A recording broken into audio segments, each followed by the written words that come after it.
life is. Life is feeling things, having sensations, emotions, and reacting to them. When you feel something good, something pleasant, you want more out of it. You want more of it. When you feel something unpleasant, you want to get rid of it. That's the whole of life. That's what is happening all the time. You feel things, you want the pleasant things to increase, you want the unpleasant things to disappear. That's what life is. If you ask what is the meaning of life in a more kind of philosophical or spiritual question, the real question to ask, what kind of answer do you expect? Most people expect a story, and that's always the wrong answer. Most people expect that the answer to the question, what is the meaning of life, will be a story, like a big drama, that this is the plot line, and this is your role in the story, this is what you have to do, this is your line in the big play. You say your line, you do your thing, that's the thing. And this is human imagination. This is fantasy. To really understand life, life is not a story. The universe does not function like a story. So I think to really understand life, you need to observe it directly in a non-verbal way. Don't turn it into a story. And the question to start with is, what is suffering? What is causing suffering? You know, the question, what is the meaning of life, it will take you to fantasies and delusions. We want to stay with the reality of life. And the most important question about the reality of life is, what is suffering and where is it coming from? And to answer that non-verbally, so the conscious experience of suffering. Yes. When you suffer, try to observe what is really happening when you're suffering.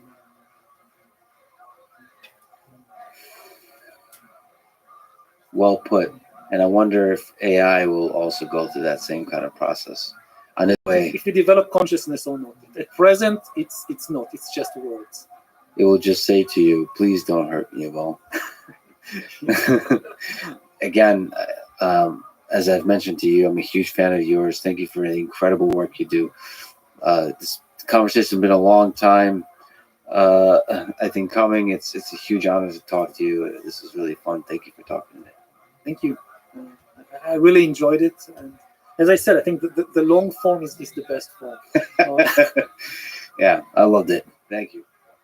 Thanks for listening to this conversation with Yuval Noah Harari. To support this podcast, please check out our sponsors in the description.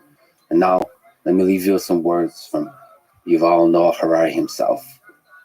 How do you cause people to believe in an imagined order such as Christianity, democracy, or capitalism? First, you never admit that the order is imagined. Thank you for listening, and hope to see you next time.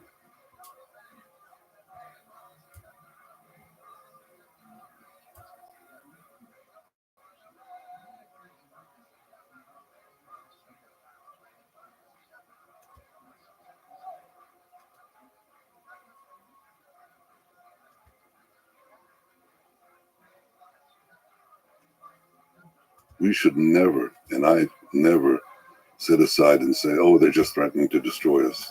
They won't do it. If somebody threatens to eliminate you, as Iran is doing today, and as Hitler did then, and people discounted it, well, if somebody threatens to annihilate us, take them seriously and act to prevent it early on. Don't let them have the means to do so, because that may be too late. The following is a conversation with Benjamin Netanyahu, Prime Minister of Israel, currently serving his 6th term in office. He's one of the most influential, powerful, and controversial men in the world, leading a right-wing coalition government at the center of one of the most intense and long-lasting conflicts and crises in human history. As we spoke, and as I speak now, large-scale protests are breaking out all over Israel over this government's proposed judicial reform that seeks to weaken the Supreme Court in a bold accumulation of power. Given the current intense political battles in Israel, our previous intention to speak for 3 hours was adjusted to 1 hour for the time being, but we agreed to speak again for much longer in the future. I will also interview people who harshly disagree with the words spoken in this conversation. I will speak with other world leaders, with religious leaders, with historians and activists, and with people who have lived and have suffered through the pain of war, destruction, and loss that stoke the fires of anger and hate in their heart. For this, I will travel anywhere, no matter how dangerous. If there's any chance it may help add to understanding and love in the world. I believe in the power of conversation to do just this, to remind us of our common humanity. I know I'm underqualified and underskilled for these conversations, so I will often fall short, and I will certainly get attacked, derided, and slandered. But I will always turn the other cheek and use these attacks to learn, to improve, and no matter what, never give in to cynicism. This life, this world of ours, is too beautiful not to keep trying to do some good in whatever way each of us know how. I love you all. This is the Lex Friedman Podcast. To support it, please check out our sponsors in the description. And now, dear friends, here's Benjamin Netanyahu. You're loved by many people here in Israel and in the world, but you're also hated by many. In fact, I think you may be one of the most hated men in the world. So if there's a young man or a young woman listening to this right now who have such hate in their heart, what can you say to them to one day turn that hate into love? I just with the premise of your question, I think I've enjoyed a very broad support around the world. There are certain corners in which we have this animosity that you describe, and it sort of permeates in some of the newspapers and news organs and so on in the United States. But it certainly doesn't reflect the broad support that I have. I just gave an interview on an Iranian channel, 16 million viewers. I gave another one, just did a little video a few years ago, 25 million viewers from Iran. Certainly no hate there, I have to tell you. Not from the regime, okay? And when I go around the world, and I've been around the world, people want to hear what we have to say. What I have to say as a leader of Israel, whom they respect increasingly as a rising power in the world. So I disagree with that. And the most important thing that goes against what you said is the respect that we receive from the Arab world, and the fact that we've made 4 historic peace agreements with Arab countries. They made it with me. They didn't make it with anyone else. And I respect them, and they respect me. And probably more to come. So I think the premise is wrong. That's all. Well, there's a lot of love, yes. A lot of leaders are collaborating, are... Respect, I said. No. Okay, all right. Well, it's a spectrum.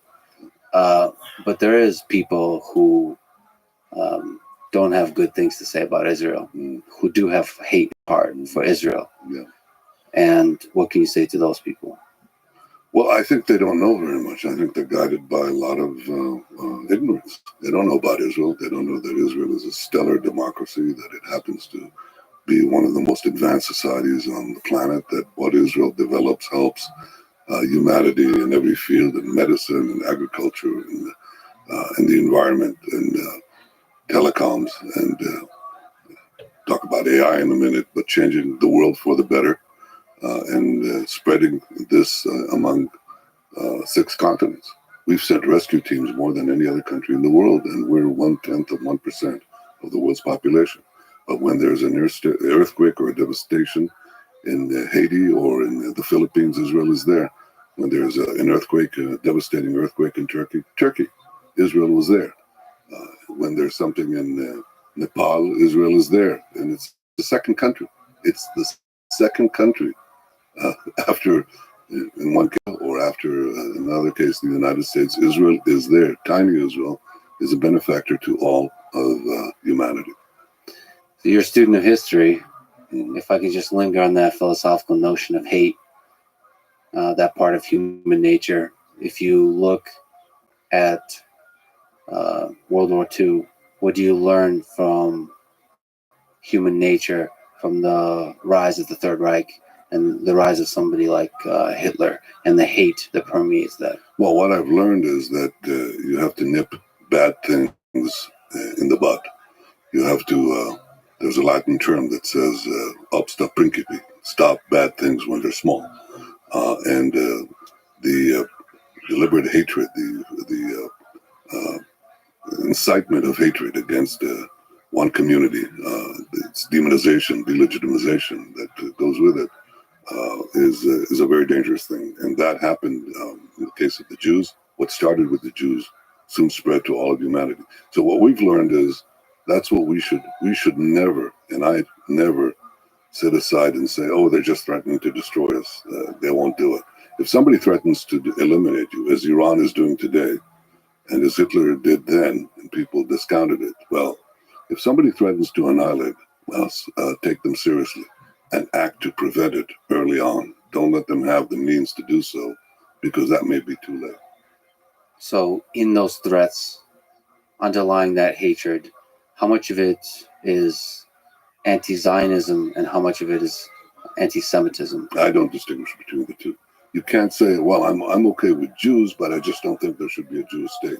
It's like saying, I'm not anti-American, I just don't think there should be an America. That's basically what people are saying vis-a-vis anti-Semitism and anti-Zionism. When you say anti-Zionism, you're saying that Jewish people don't have a right to have a state of their own.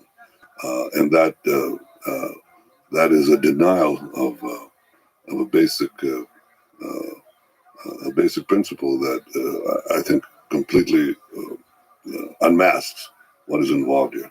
Today, anti-Semitism is anti-Zionism. Those who oppose the Jewish people oppose the Jewish state. If we jump from human history to the current particular moment, there's protests in Israel now about the proposed judicial reform that gives power to your government to override the Supreme Court. So the critics say that this gives too much power to you, virtually making you a dictator. Yeah, well, that's ridiculous. The mere fact that you have so many demonstrations and protests, some dictatorship, huh? There's a lot of democracy here, more rambunctious and more robust than just anywhere on the planet. Can you steel man the case that this may give too much power to the coalition government, to the prime minister, not just to you, but to those who follow? No, I think that's complete hogwash, because I think there's a very few people who are demonstrating against this. Quite a few, quite many, don't have an idea what is being discussed. They're basically being sloganized. You can sloganize. You know something about not mass media right now, but the social network. You can basically feed deliberately with big data and big money.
Tell me something, girl.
That was beautiful. Great job.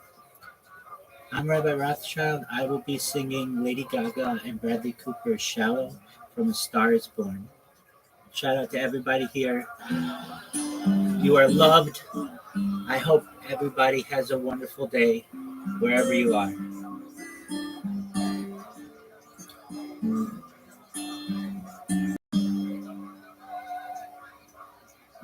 Tell me something, girl. Are you happy in this modern world? Or do you need more? Is there something else you're searching for? I'm falling. In all the good times, I find myself longing for change. And in the bad times, I fear myself.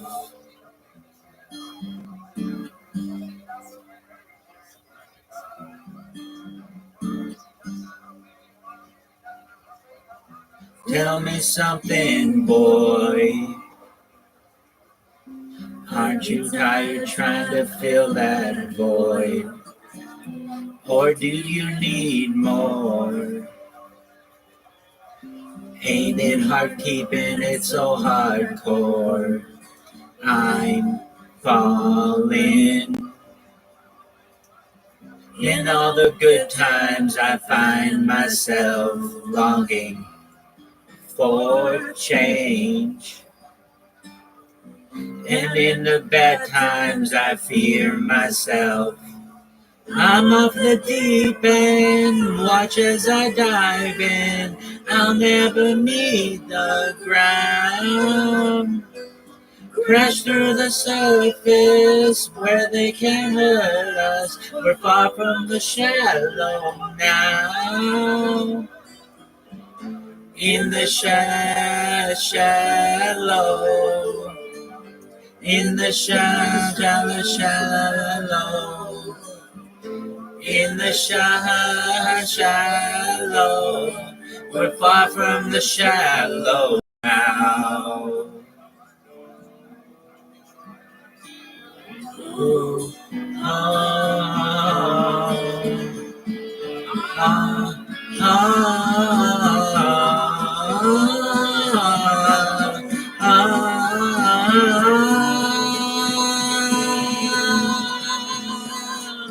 I'm off the deep end, watch as I dive in. I'll never meet the ground. Crash through the surface where they can't hurt us. We're far from the shallow now. In the shallow. In the shallow. In the shallow. We're far from the shallow now. That was Lady Gaga, Bradley Cooper, Shallow from A Star is Born. Thank you for the opportunity. The next person may go.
when your legs.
is beautiful.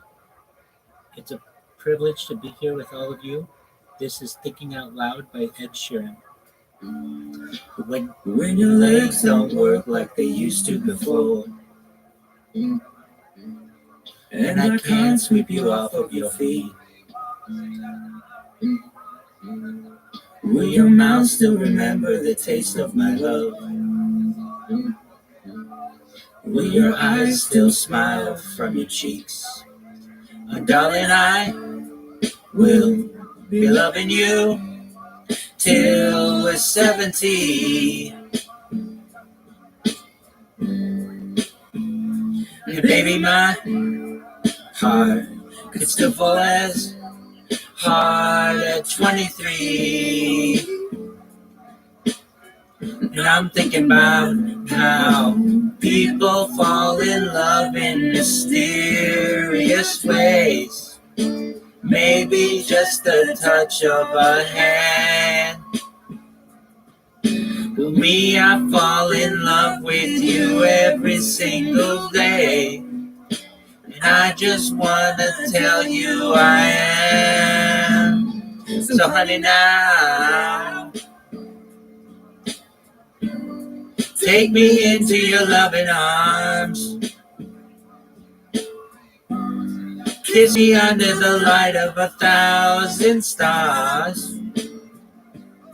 Place your head on my beating heart. I'm thinking out loud. Maybe we found love right where we are. When my hair's all gone and my memory fades, and the crowds don't remember my name. When my hands don't play the strings the same way, I know you will still love me the same. 'Cause honey, your soul can never grow old, it's evergreen. Baby, your smile's forever in my mind and memory.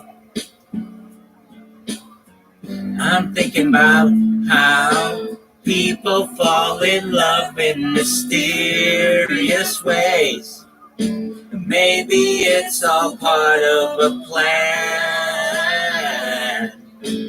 I'll just keep on making the same mistakes, hoping that you'll understand.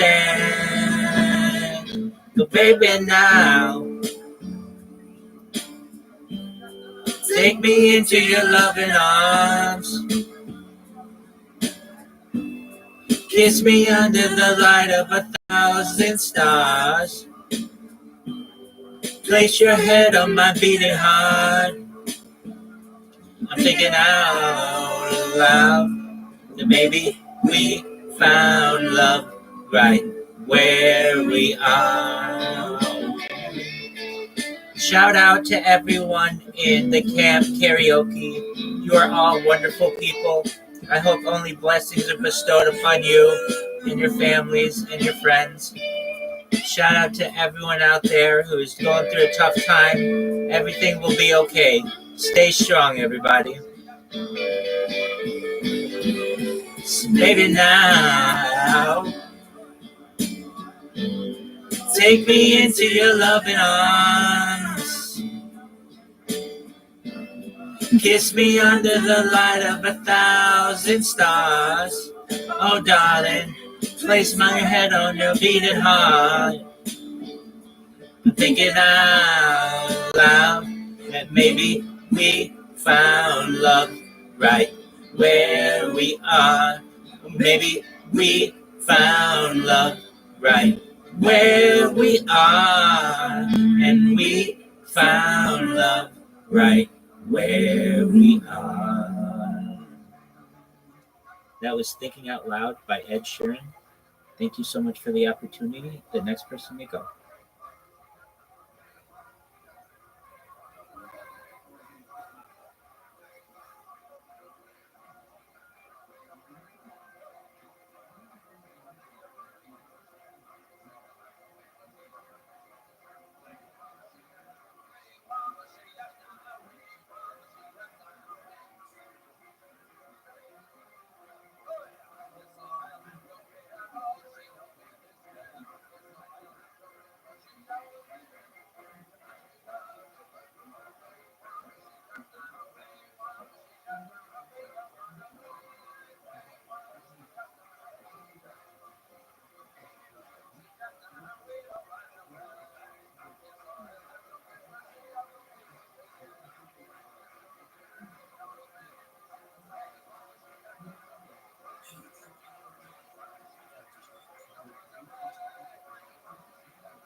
It sure is chilly out tonight. Yeah.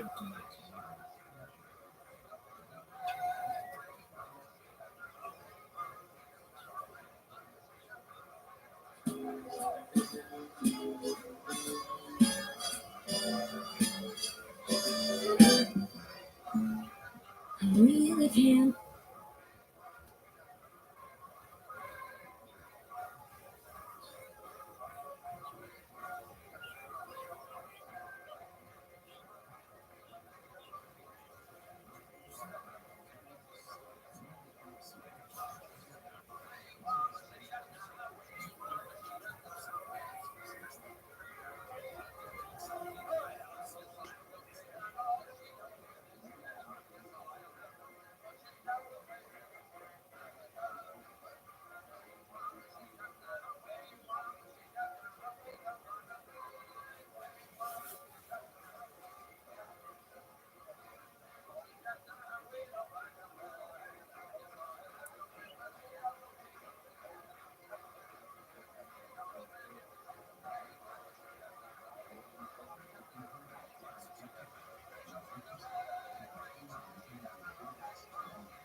You all are so very talented.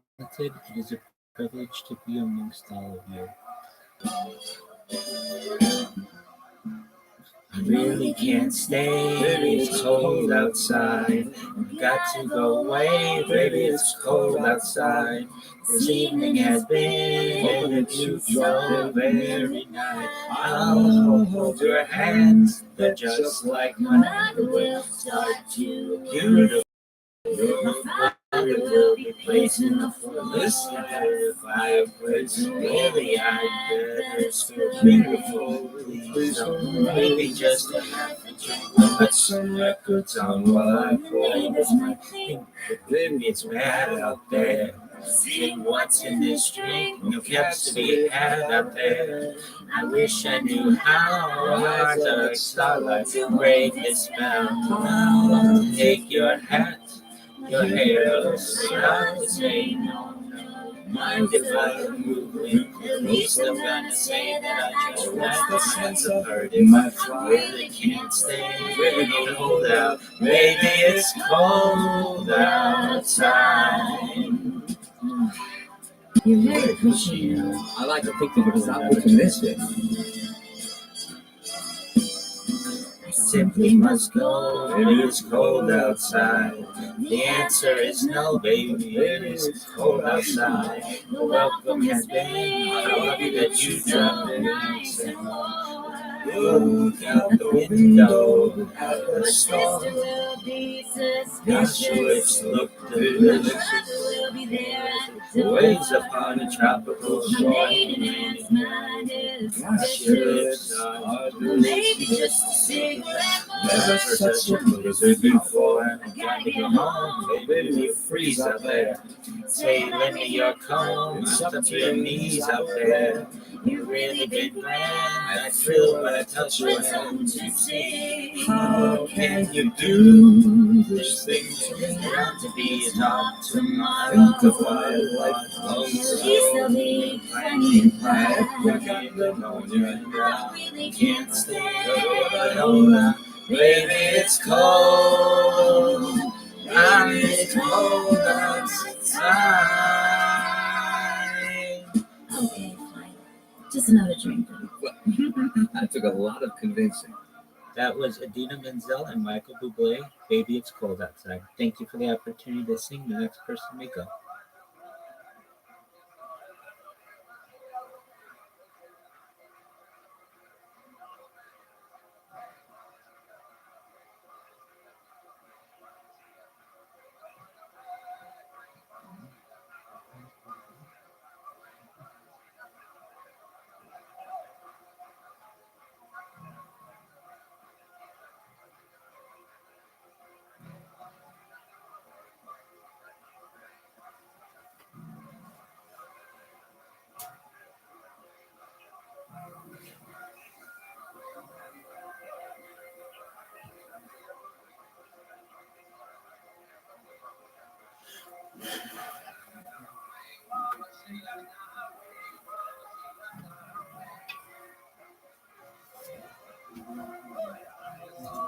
Can just feed slogans and get into people's minds.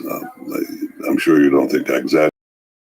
You can create mass mobilization based on these absurd slogans. So here's where I come from and what we're doing, what we're trying to do, and what we've changed in what we're trying to do. I'm a 19th century Democrat in my small d, yes? Mm-hmm. That is, I ask the question, what is democracy? Okay. The democracy is the will of the majority and the protection of the rights of, they call it the rights of the minority, but I say the rights of the individual. Okay. So how do you balance the two? Okay. How do you get this? How do you avoid mobocracy? Okay. And how do you avoid dictatorship, the opposite side? The way you avoid it is something that was built essentially by British philosophers and French philosophers, but was encapsulated by the founding fathers of the United States. You create a balance between the three branches of government, okay? The legislative, executive, and the judiciary.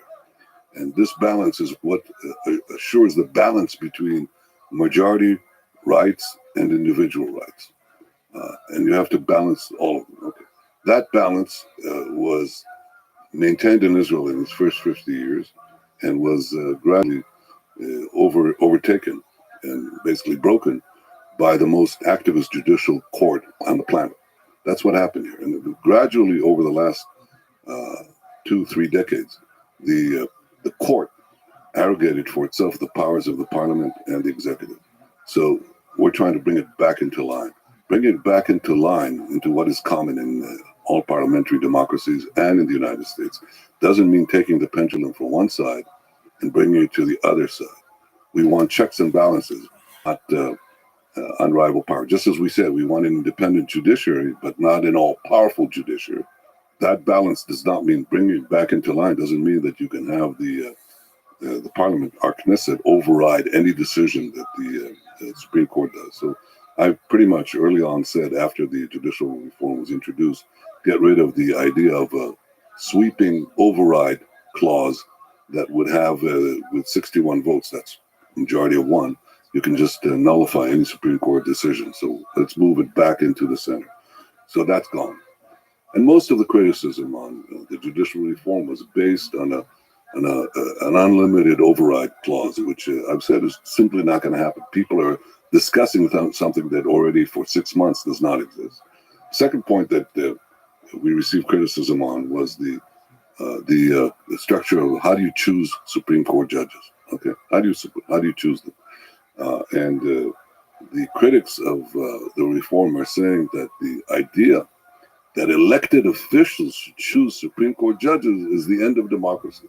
If that's the case, the United States is not a democracy. Neither is France, and neither are just about every democracy on the planet. So there is a view here that you can't have the sordid hands of elected officials involved in the choosing of judges. And in the Israeli system, the judicial activism went so far that effectively the sitting judges have an effective veto on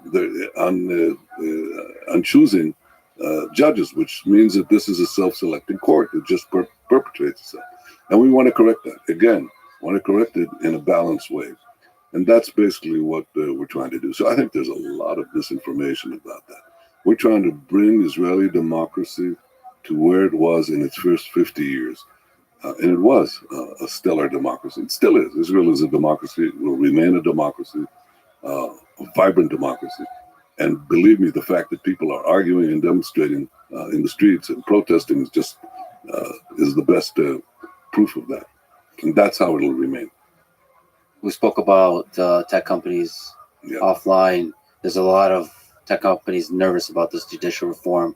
Can you speak to why large and small companies have a future in Israel?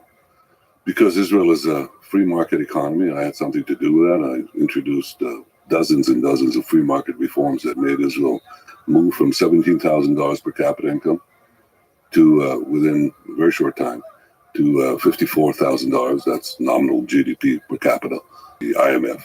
And we've overtaken in that Japan, France, Britain, Germany. And how did that happen? Because we unleashed the genius that we have and the initiative and the entrepreneurship that is latent in our population. And to do that, we had to create free markets. So we created that. So Israel has one of the most vibrant free market economies in the world. And the second thing we have is a permanent investment in conceptual products, because we have a permanent investment in the military, in our security services, creating basically knowledge workers who then become knowledge entrepreneurs. And so we create this structure. And that's not going to go away. There's been a decline in investments in high-tech globally. I think that's driven by many factors, but the most important one is the interest rate, which I think it'll fluctuate up and down. But Israel will remain a very attractive country because it produces so many knowledge workers in a knowledge-based economy. And it's changing so rapidly. The world is changing. You're looking for the places that have innovation. The future belongs to those who innovate. Israel is the preeminent innovation nation. It has few competitors. And if we would say, all right, where do you have this close cross-disciplinary fermentation of various skills and areas? I would say it's in Israel. And I'll tell you why. We used to be just telecoms, because people went out of the military intelligence, RNSA, but that's been now broad-based. So you find it in medicine, you find it in biology, you find it in agri-tech, you find it everywhere. Everything is becoming technologized, and in Israel, everybody is dealing in everything, and that's a potent reservoir of talent that the world is not going to pass up, and in fact, is coming to us. We just had NVIDIA coming here, and they decided to build a supercomputer in Israel. Wonder why? We've had Intel coming here and deciding now to invest $25 billion just now in a new plant in Israel. I wonder why. I don't wonder why. They know why. Because the talent is here and the freedom is here, and it will remain so. So you had a conversation about AI with Sam Altman of OpenAI and with Elon Musk. Yeah. What was the content of that conversation? What's your vision for sort of this very highest of tech, which is artificial intelligence? Well, first of all, I have a high regard for the people I talk to. Okay. And I understand that they understand things I don't understand, and I don't pretend to understand everything, but I do understand one thing. I understand that AI is developing at a geometric rate, and mostly in political life and in life in general, people don't have an intuitive grasp of geometric growth. You understand things basically in linear increments, and the idea that you're coming up a ski slope is very foreign to people, so they don't understand it, and they're naturally also sort of taken aback by it, because what do you do?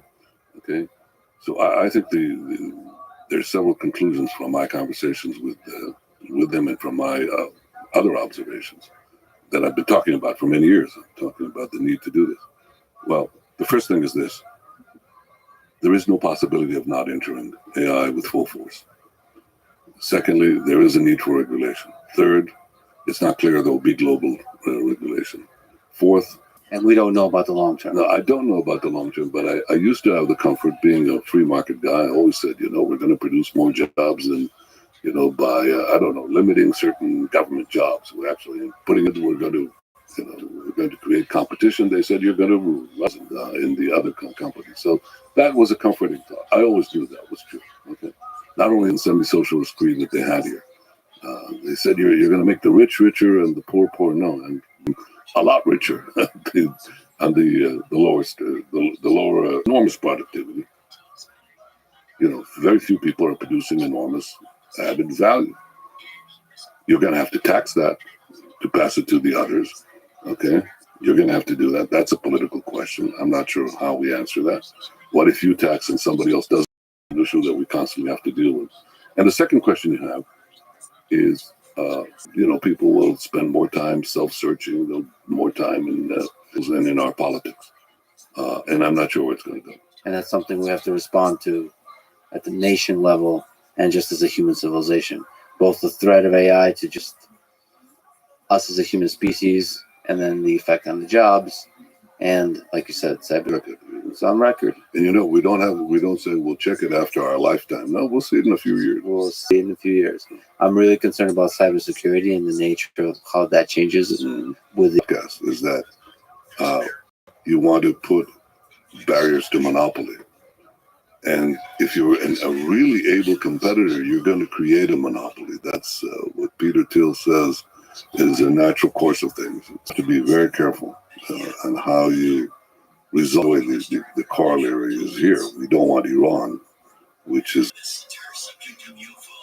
It's not our business.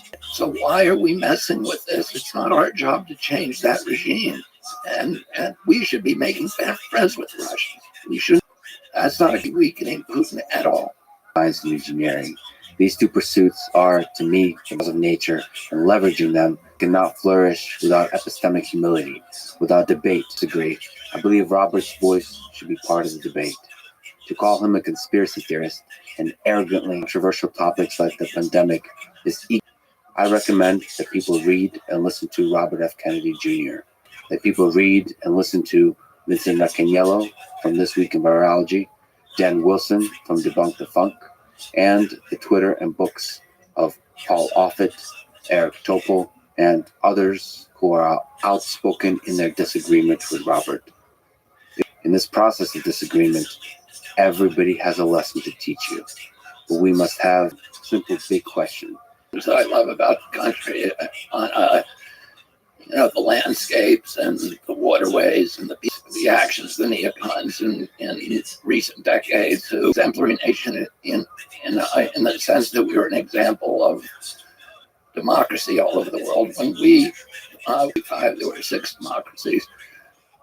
today. Sort of our first contact with, our first serious and sustained contact with the European culture and continent was in 1608, when John Winthrop came over with his Puritans in the sloop Arbella to be an example for all the other nations, and we have to take this country as a gift from God and then turn it into their people who had that it was an example. It would, in democracy, there would be this kind of wisdom from the collective, that, and the word wisdom means a knowledge of God's will, and that somehow God would speak through the collective in a way, totalitarian regimes.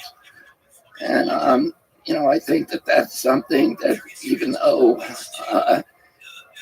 Winthrop was a white man and a prime, after my family came over, all of my grandparents came over in 18, it has to be accompanied by restraint if it's going to live up to its promise, and self-restraint.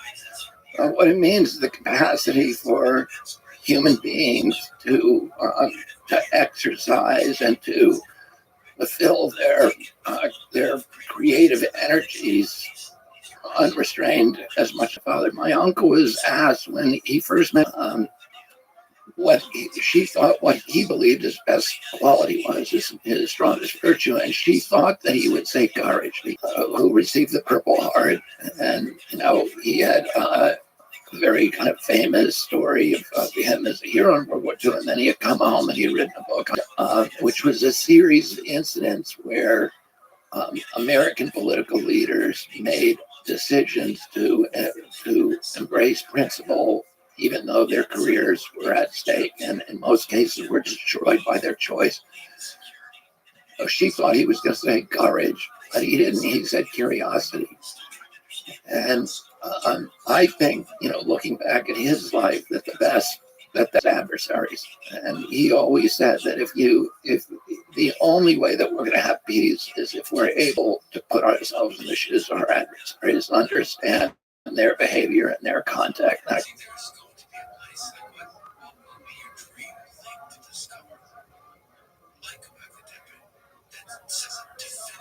To be fair, it's probably hard to get all of humanity. Yeah. The interesting thing about sitting here. Yeah, I mean, it's the most power you can get into your house without arousing suspicion. And one of the answers is an electric car charger. Okay. So what about with GPUs? Again, probably 70. I want to deliver a really good experience to people. Mm-hmm. And yeah, what GPU is like just dumping the code on GitHub. Let's do it. We're taking years or no, I'll try to do it faster. It's a lot simpler. It's a lot simpler than truck. Well, there's complexity. Yeah, Llama's running, or something like Llama. Experience, yeah, or I think Falcon is the new one. Experience. Actually, for inference, it's not like even more power would help you get more. Even more power and get you more. So it sounds like Tiny Box will naturally pivot towards company number 3. You could just get the girlfriend and or boyfriend. Why is it harder to replace a boyfriend than a girlfriend with the artificial LLM? No, I mean, this is a real power. I don't know. I think you both. Well, first of all, you're using language mostly to communicate youth and beauty and power and status. But status fundamentally is a zero-sum game. Right? I think status is way easier to fake. I also think that men are probably more desperate and more like. I can see the questions and answers. You can get there. Anyway, with the Tiny Box.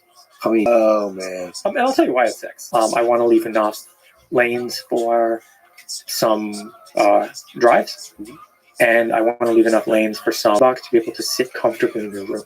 Right? This is really going towards the girlfriend thing, because you want to run the LLM 45. So how do you make the cooling quiet? That's an interesting problem in itself. A key trick of Genesis versus if you have something that's big. Well, I can use a big, they call them big ass fans, those ones that are like huge on the ceiling, and they're completely silent. The Tiny Box.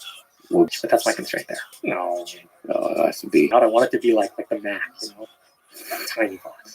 The Apple experience. Yeah. I love it. Okay, and so TinyBox would run TinyGrad. Like what? We did a poll. Yes. Ubuntu. I like Ubuntu Mate. However you pronounce that. Mate. Like, what are these models? What's interesting about porting them? What's what are the challenges? What's naturally? What's easy? All that kind of stuff. There's a really simple way to get these models that I did of law models, but they are cleaner than the PyTorch versions. You can read the code. I think the code is easier to read. It's less lines. There's just a few things about the way TinyGrad writes things. Here's a complaint I have about PyTorch. nn.relu is a class, right? So when you create an nn module, you'll put your nn relus as in a init. And this makes no sense. Relu is completely stateless. Why should that be a class? That's what I mean about like TinyGrad's front end being cleaner. I see. What do you think about Mojo? I don't know if you've been paying attention to the programming language that does some interesting ideas that kind of intersect TinyGrad. I think that there's a spectrum. And like on one side you have Mojo, and on the other side you have like GGML. Mojo is like, we're going to go breadth first. We're going to go so wide that we're going to make all of Python fast. And TinyGrad's in the middle. They try to really get it to be fast, compiled down to specific hardware, and make that compilation step as flexible and like some number, not one. Right, but you need step one. You have to first build the framework before you can build a model as TinyGrad. When did that happen? That transition? 8 months ago now. And it's 2x faster than Qualcomm's library. It's a Snapdragon 845. Okay. So this is using the GPU. So the GPUs in a reason why they're different from desktop GPUs.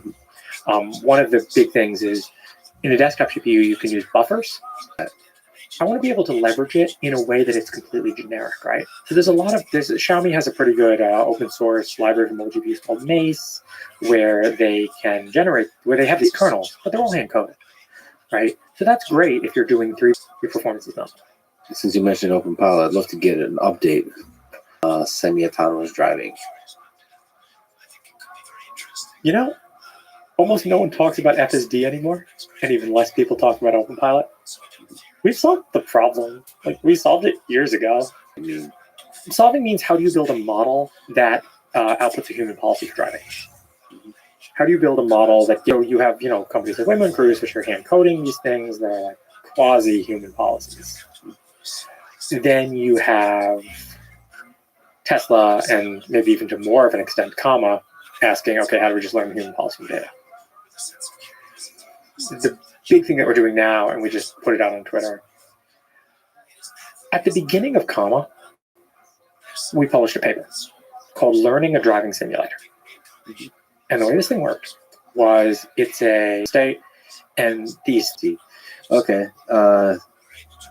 And it's trained on what? Is it trained in a self-supervised way?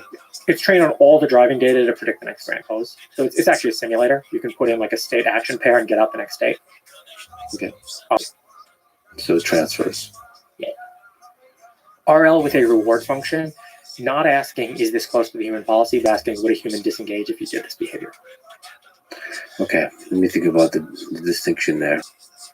It's nice. It's asking exactly the right question. What will make our customers happy? But even that felt like driving. Maybe, yeah. That's a signal. Like, why do you feel like driving? You need to recalibrate your relationship with the car. Okay, so that's really interesting. How close are we? We haven't completely closed the loop yet. So we don't have anything built that truly looks like that architecture. What kind of bugs are we talking about? No, they're just like stupid bugs, and like also we might just need more scale. We just massively expanded. People are different.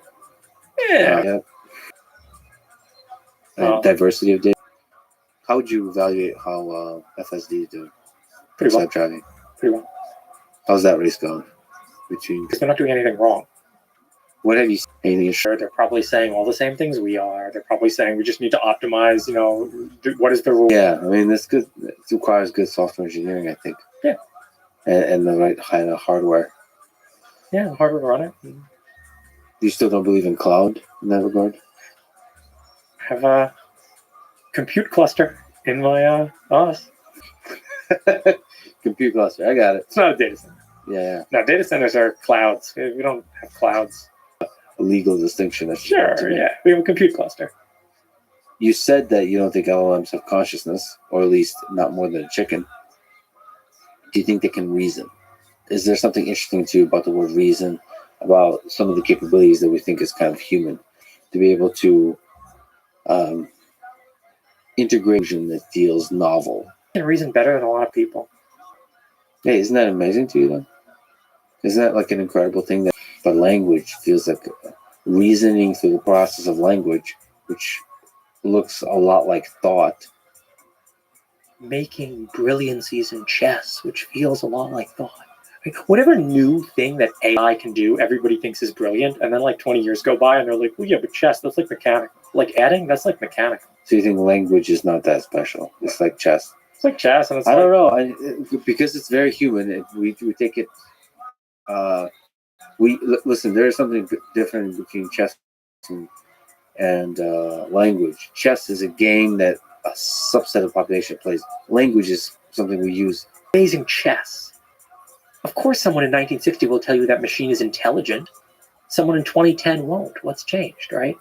Today, we think that these machines that have language are intelligent, but I think in 20 years, we're going to be like boilerplate and abstraction indirections and all these things are just bad code. Well, let's talk about 80% of it is written by GPT. Just like quick, like offhand stuff. So not like libraries, not like performing code, not stuff for robotics and so on. Just quick stuff, because your basic so much of program, because you can't really automate it fully with like generic language models. Yeah, I guess if I was really writing, like maybe today, if I wrote like a lot of like data parsing stuff or like admin of code, but where the models won't, I might programming. Because that's essentially a more efficient lookup, right? You know, when I was at Twitter, I Kind of. information is in the weights. Mhm. And the human brain's not really like this. There's like a hippocampus and a memory system. So why don't LLMs have a memory system? And there's people working on them. I think future LLMs are going to be like smaller, but are going to run looping on themselves and are going to have retrieval systems. And the thing about using a retrieval Into the loop of the thing, because you can go check the sources and you can. Wait, which part? when someone makes an LLM that's capable of, I have never said I'm going to win search with the tiny corp, and I'm never going to say that because I won't. The night is still young. You don't know how hard is it to win search in this new route. Like it feels. I mean, one of the things that ChatGPT kind of shows is there could be a few interesting tricks that really have. Google's still the #1 webpage. I think by the end of the decade, Google, because Mark Zuckerberg's alive. Facebook is alive. Facebook is alive. Well, Meta's actually, alive. Meta. You see what I mean? Like that's just like Mark Zuckerberg. This is Mark Zuckerberg reading that Paul Graham essay and being like, I'm going to show everyone how alive we are. I'm going to change the name. So you don't think there's this gutsy You know what? being alive? I guess. When I listen to your Sam Altman pop Google down, What does that mean exactly? The company or the? Yeah, I'm sure. are you sure? No, they have the technical power, but do they have? And what is the mechanism by which you wouldn't keep it? Okay, so what's the case you're making here? So the capitalist machine prevents you from having the button. And we'll have it. I mean, this is true for the AIs too, right? There's no turning the AIs off. There's no button. You can't press it. Now, does Mark Zuckerberg have that button for Facebook.com? Yeah, probably more. I think he does. I think he does. And this is exactly what I mean and why I bet on him so much more than I bet on. Can you fire the missiles? Can you fire the missiles? I think some questions. An ICBM? You know, don't ask too many questions. My God. But the positive side of the button is that you can innovate aggressively, is what you're saying.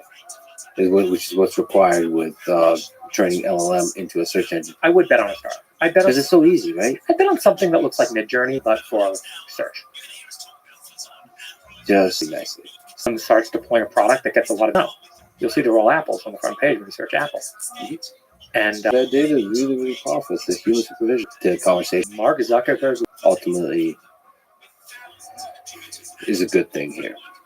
undoubtedly. You know, What's ironic about all these AI safety people is they are going to build the So open sourcing is the way to fight the people to maximize it. absolutely the only way. You think you're going to control it? You're not going to control it. A model with 8 sets of weights. Who did you have to murder to get that information? All right. I mean, look, but yes, everyone at OpenAI knows what I just said was true, right? Now, ask the question, really. You know, it upsets me when GPT-2. When OpenAI came out with GPT-2 and raised a whole fake AI safety thing about that, I mean, now the model is laughable. Like, they used AI safety to hype up their company. Did people forget? And I think some of it's social media. I think some of it, I hope that, I don't, it's possible that some very sinister things happen. I don't know. I think it might just be like the effects of social media. But yeah, I mean that's kind of like what the whole like cryptocurrency is trying that. I think crypto is just carrying the flame of that spirit of like stuff should be decentralized. it's just such a shame that they all got rich. You know? Yeah, money kind of corrupts. You still have hope for Clap. Well, let me sort of on the AI safety. Do you think there's some interesting questions there, though, to solve for those? Not control, not centralized control, but like The human told it to write viruses. yeah. But there's some things you can't like put back in the box. That's kind of the whole point. Well, Is it kind of spreads? You have access to the internet. It spreads. Installs itself. power. Okay. Power. And power turns even slight. I just think that like here's the saying that I put in one of my blog posts. And they want it like it's hypocrite, right? Mhm. I came into the Means. I wonder if that I wonder if that's anecdotal or. so you know I can certainly recognize that, but you know in general, I mean this is like the common sense matter. But do you have a concern of super intelligent AGI, open source, and then what do you do with that? I'm not saying, not Central Planet, but you'll probably tweet. There's a few days left to live for the human species. I have my ideas of what to do with it, and everyone else has their ideas of what to do with it. May the best ideas win. But at this point, do you brainstorm like because it's not regulation; it can be decentralized for you to. Firewalls? That sounds good. You should definitely be running an AI firewall. Yeah, right. You should be running an AI firewall to your mind. More to that, it's like, how do I protect my mind from influence? It's just trying to influence your mind. You're repeating an ad to me. Like the viral mobs, this is like they're Not always from sources that make you feel kind of like you're getting promotes toxicity. to each other Yeah, without ever censoring. without ever can turn off. If there was like safe search for Twitter, right? Like someone could just turn that off, right? The CEO thing, right? If it shows you right now, these algorithms are designed to maximize engagement. So yeah, you got to figure out how to maximize for something other than engagement. And I actually believe that you can make money with that too. So it's not. I don't think engagement is the only way to make money. I actually think it's incredible that we're starting to see. I think again, Elon's doing so much stuff right with Twitter, like charging people money. As soon as Steam. I pay for Twitter, it doesn't even get me anything. It's my donation to this new business model. Hopefully, There was something perhaps not compelling or something like this to people. Well, so speaking of which, you worked at Twitter for a bit I did. as an intern. Mhm. The world's greatest intern. Yeah. Some people who maybe you would read their books and you would respect them. I don't know. I think I respect them more for it because you realize, oh, this wasn't. There's so much depth to this person, to their technical understanding of so many different. A few of those people got this. It just predicts what you are likely to read. And it turns out that the thing that you are most likely to interact with is outrage. And that's a quirk of the human condition. I mean, and there's different flavors of outrage. It doesn't have to be. It could be mockery. You could be outraged. The topic of outrage can be different. It could be an idea. It could be a person. It could be just attacking anybody on Twitter. It comes back. Deplatform people back on even adds more fun. He was talking about a principled commitment to free speech. And I'm a big believer. This isn't quite what happened. Instead of the oligarchy deciding what to ban, you had a monarchy deciding what to ban, right? Instead of, all the Twitter files, shadows, and really, the oligarchy just decides what? Cloth masks are ineffective against. In 2019 knew it, and now I'm banned on Twitter for saying it. Interesting. Oligarchy. So now you have a monarchy, and you keep anarchy. But it's not these big It's not chess lizard. But I feel like not censor, Yeah. but just like control. Like, oh, I like to see more cats through the process of censorship, but through the process of like, Well, it's individualized, right? It's individual. I know, but I just use words to describe what they functionally are. And what is an ad blocker? It's just censorship. when I look But at I you love right when now, you're censoring.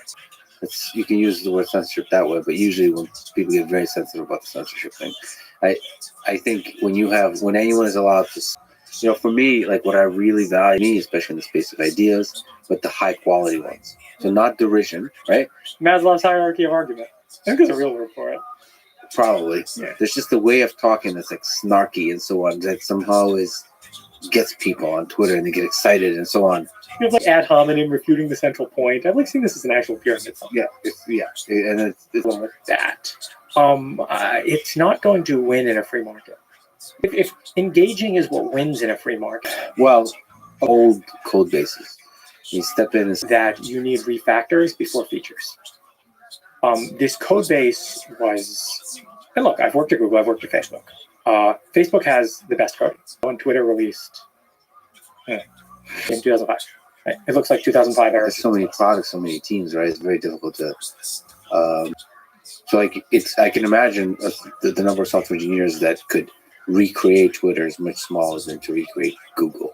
I still believe, and the amount of hate I got for saying this, that 50 people could build and maintain Twitter pretty What's the nature of the hate comfortably. that you don't know what you're talking about? You know what it is? And it's the same. Self-driving. People go like, "What are your credentials? What the hell are you talking about?" I mean that was the same nature of hate that probably Elon got when he first talked about autonomous driving. But there's pros and cons to that because there is experts in this world. The people who are mocking are not experts with carefully reasoned arguments about why you need But also, there's the software engineers that probably criticize. No, it's a lot more complicated. this, right? I think that's another. If there's two great evils in the world, it's centralization and complexity.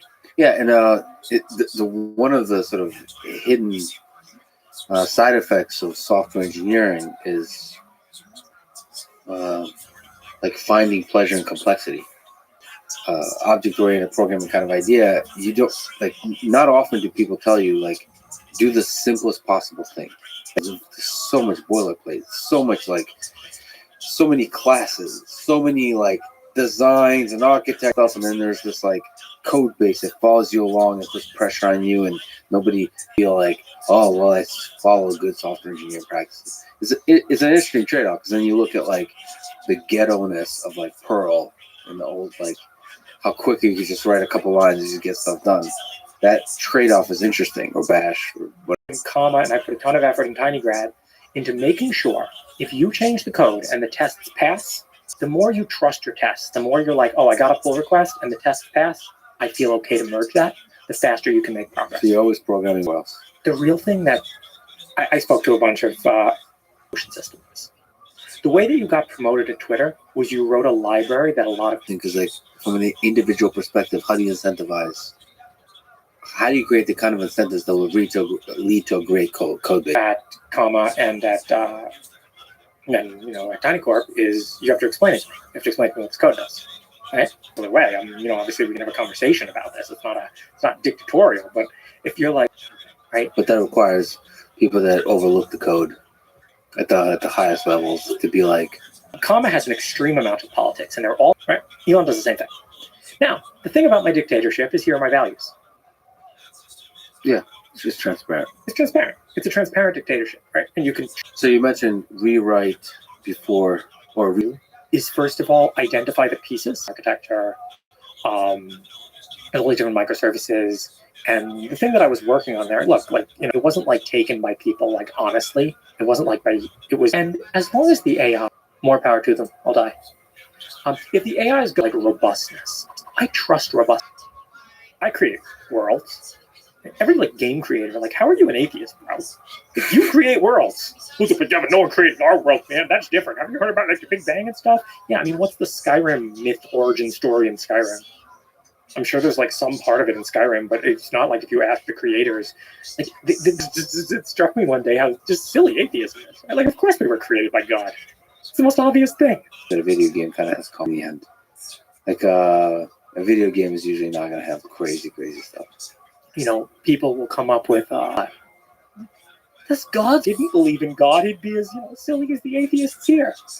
What do you think is the greatest in that shortly? I have to. And I think they all have lower user bases than World of Warcraft. Like, EVE Online's kind of cool. But Just a thing called Netscape Navigator. So you were there in the beginning of the Internet Explorer, Edge, and now Chrome. The actual, it seems like a dumb question to ask. So of course, I was very proud. I could bring sort of fire down from the mountain to my kid, and I brought him ChatGPT, and I hooked him up on his laptop, and I was like, this is the thing that's going to answer all your questions, and he's like, okay. And I'm like, but it's going to answer all your questions, and he's like, well, of course, like it's a computer, of course it answers all your questions. Like, what else would a computer be good for, Dad? Yeah. And Never impressed. It's being better is because it's built into the browser. Because he's like, look, I have Microsoft Edge browser, and like it's got Bing right here. And then he doesn't know this yet, but one of the things you can do with Bing in Edge is there's a setting where you next to the browser, and by the way, it includes PDF document type. You just say press the button and it starts to generate content for you, right? Like, is that the way that it'll work?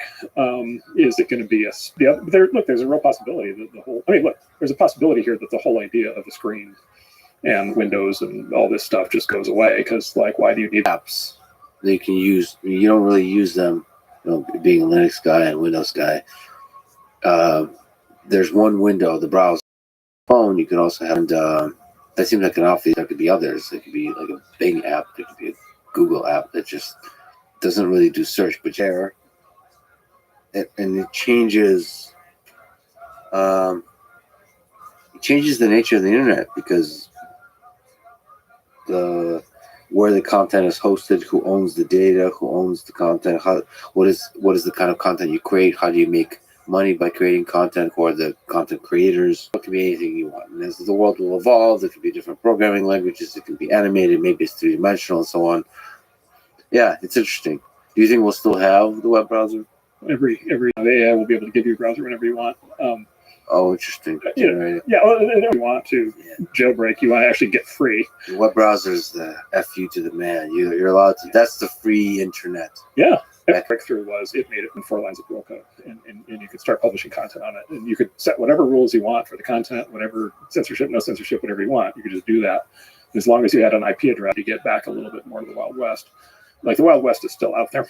Now they will try to chase you down. Like they'll try to, people who want to censor will try to take away your earlier intercepting you at the ISP level. Like you can still put up a thing.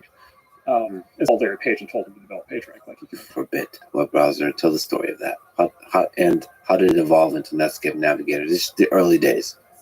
So full story. So, when would you first fall in love with computers? So I hit the generational jackpot, and I hit the Gen X kind of point perfectly, as it turns out. So I was born in 1971. So there's this great website called WTFHappened in1971.com, which is basically 1971 when everything started to go to hell. And I was, of course, born in 1971, so I like to think that I had something to do with that. Did you make it on the website? I don't think I made it on the website, but hopefully somebody needs to add. This is where everything. Maybe I contributed to some of the trends. That they do. Every line on that website goes like that, right? So it's all a picture disaster. But there was this moment in time where, because sort of the Apple 78, and then the IBM PC hit in 82. So I was like 11 when the PC came out, and so I just kind of hit that perfectly. And then that was the first moment in time when like regular people could spend a few $100s and get a computer, right? And so that I just like that resonated right out of the gate. And then the other part of the story is, I was using an Apple II. I used a bunch of them, but I was using Apple II. And of course, it said on the back of every Apple II and every Mac, it said, designed in Cupertino. Cupertino must be the shining city on the hill, like Wizard of Oz, like the most amazing city of all time. I can't wait to see it. And of course, years later, I came out to Silicon Valley and went to Cupertino, and it's just a bunch of office parks, low-rise apartment buildings.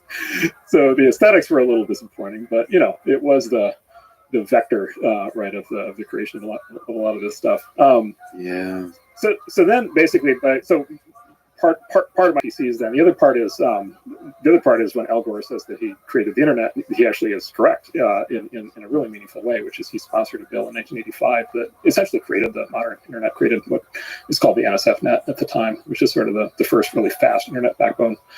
That bill dumped a ton of money into a bunch of research universities to build out basically the internet backbone and then the supercomputer science. So the other stroke of luck that I had was I went to Illinois basically right as that money was just like getting dumped on campus. And so as a consequence, we had on campus, and this was like, 89, 90, 91, we had we were right on the internet backbone. We had like T3 and 45 at the time, T3 45 megabit backbone connection, which at the time was wildly state of the art. We had Cray supercomputers, we had thinking machines, parallel supercomputers, we had Silicon graphics workstations, we had Macintoshes, we had Nextcubes all over the place. We had like every possible kind of computer you could imagine because all this money just fell out of the sky. Literally it was it's all there. So like we had full broadband graphics, like the whole thing. And it's actually funny because they had this is the first time I it sort of tickled the back of my head that there might be a big opportunity in here, which is, they embraced it. And so they put like computers in all the dorms and they wired up all the dorm rooms and they had all these labs everywhere and everything. And then they gave every undergrad a computer account and an email address. And the assumption was that you would use the internet for your 4 years of college, and then you would graduate and stop using it. What is possible in the world? Well, if this is so useful in this contained environment that just has this weird source of outside funding, then if it were practical for everybody else to have this, and if it were cost effective for everybody else to have this, wouldn't they want it? And the overwhelming, and so I was just like, wow, like this is actually this is really compelling stuff. Internet. Yeah, so it was a combination of things. So it was like basically the web existed in an early sort of described as prototype form. What was the web? I mean, and the key figures, like what was it like? What? Paint a picture. It looked like ChatGPT actually. It was all text. Yeah. And so you had a text-based web browser. Well, actually, the original browser, Tim Berners-Lee, the original browser, both the original browser and the server actually ran on Nextcubes. So this was the computer Steve Jobs made during the interim period during the decade-long interim period when he was not at Apple. He got fired in '85 and then came back in '97. So this way they were beautiful, but they were 12-inch by 12-inch by 12-inch cubes computers. And there's a famous story about how they could have cost half as much if it had been 12 by 12 by 13, but Steve was like, no, like it has to be slow. I mean, the computers were all but unusable. They were so slow, but they were beautiful. Okay, can we actually just the 12 by 12 by 12? They just so beautifully encapsulate Steve Jobs' idea of design. Can you just comment on what you find interesting perfection in how he saw perfection in design? Yes, I guess I'd say, look, he was a deep believer, I think, in a very deep way I interpret it. I don't know if he ever really described it like this, but the way I interpret it is, it's like this thing, it's actually a thing in philosophy. It's like aesthetics are not just appearances. Aesthetics go all the way to I think, by the way, in human psychology, right? When you're experiencing awe, right? There's a simplicity to it, in the sense of aesthetics. And he would trust whatever the finance folks are saying, this is ridiculous, the supply chain, all that kind of stuff. This makes this impossible. We can't do this kind of material. This has never been done. Just look, he never wanted it. My understanding is he never wanted an iPhone to have making the phones larger. And I don't know if you have this experience today, but let's say there are certain moments in your day when you might be only have one hand available, and you might want to be on your phone. Yeah. As you're trying to but had the correct functionality, that had the deepest understanding of the user, that was the most beautiful, right? It had to be all of those things, right? He basically would drive to as close to perfect as he could possibly get, right? And I suspect that he never quite thought he ever got there, because most great creators are generally dissatisfied. You read accounts later on and all they can see are the flaws in their creation, but he got as close to perfect each step of the way as he could possibly get with the construction. And then he was sort of famous in the Apple model. It's like, look, they will this headset that they just came out with, it's like a decade long project, right? It's like, and they're just going to sit there and tune and polish and polish and tune and polish and tune and polish until it is as perfect as anybody could possibly make anything. Yeah. And then this goes to the way that people describe working with him, which is, there was a terrifying aspect of working with him, which is, he was very tough. But there was this thing that everybody I've ever talked to who worked for him says, that they all say the following, which is we did the best work of our lives when we worked for him, because he set the bar incredibly high, and then he supported us with everything that he could to let us actually do work of that quality.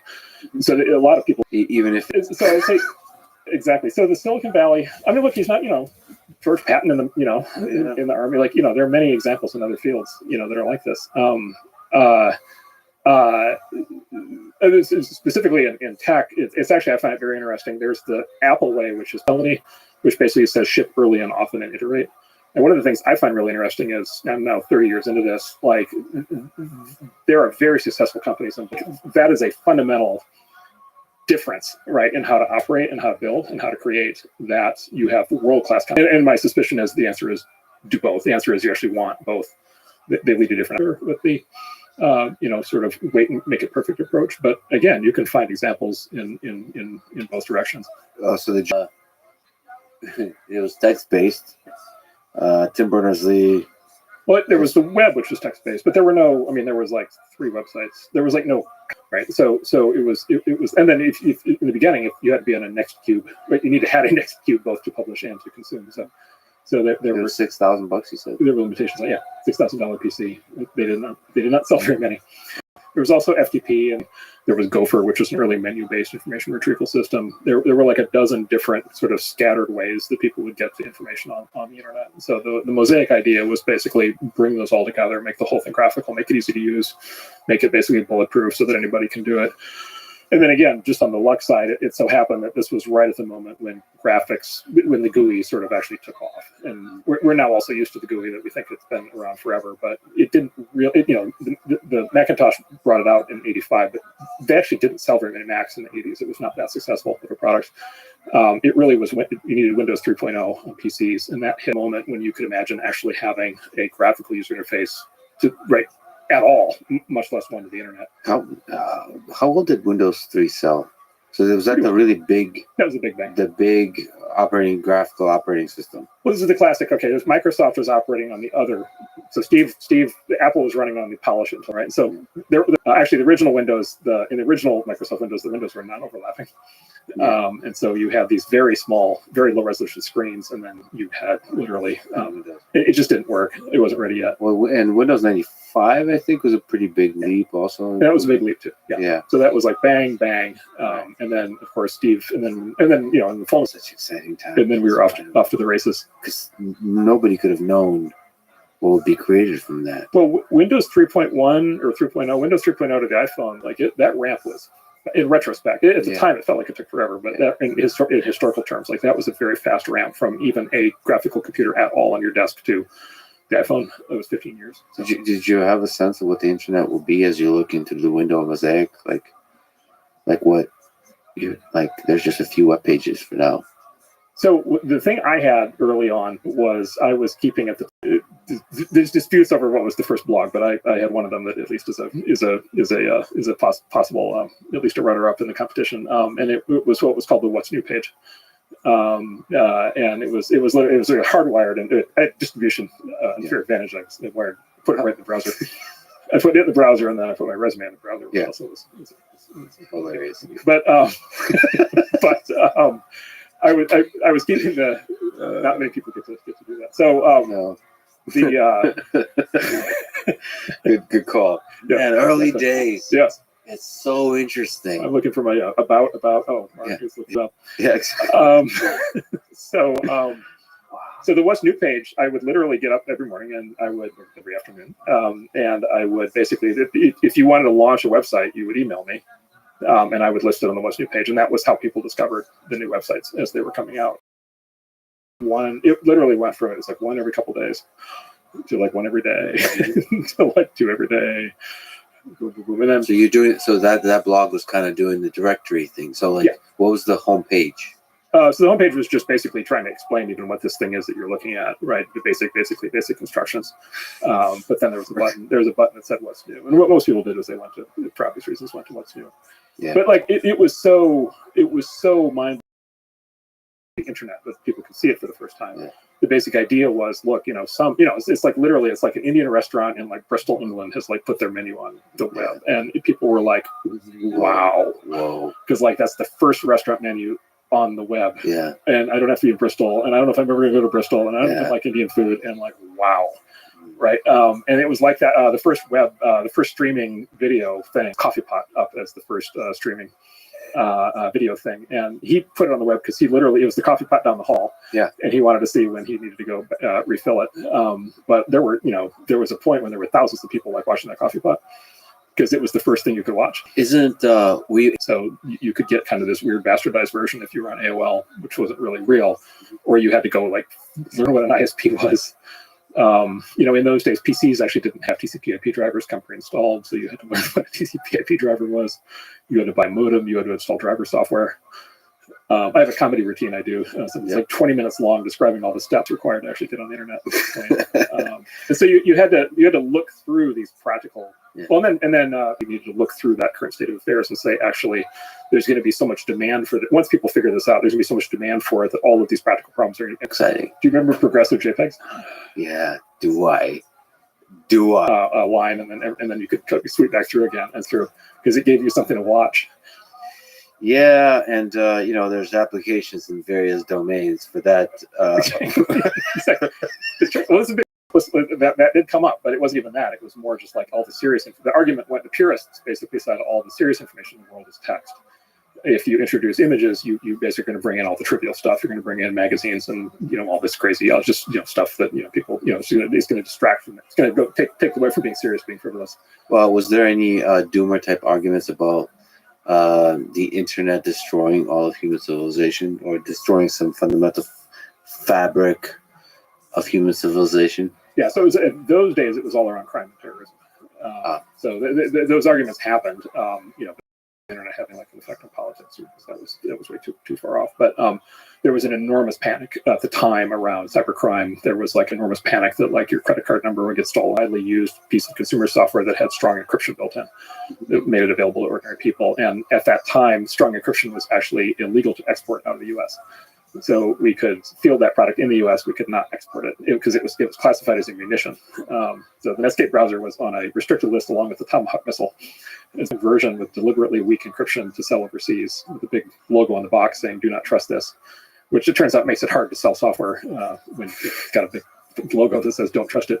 And then we had to spend 5 years fighting the U.S. government to get them to basically stop trying to do this. But because the fear was terrorists are going to use encryption. Can you say something about some of the details of the software engineering challenges required to build these browsers? I mean, the engineering challenges of creating a product in the world with the internet. Which was, are we optimizing for performance or for ease of creation? Yeah. And in those days, the pressure was very intense to optimize for performance. We had, I mentioned the progressive JPEGs, like if there's an alternate world in which we optimize for performance and you had just a much more pleasant experience right up front. Creation was all of the protocols and formats were in text, not in binary. Mm-hmm. And so HTTP is in text, by the way, and this was an internet tradition, by the way, that we picked up, but we continued it. HTTP is text, and HTML is text, and then everything else that followed is text. As a result, and by the way, you can imagine purist engineers saying this is insane. You have anytime sending text, you should be encoding the stuff into binary, and it'll be much faster. And of course, the answer is that's correct.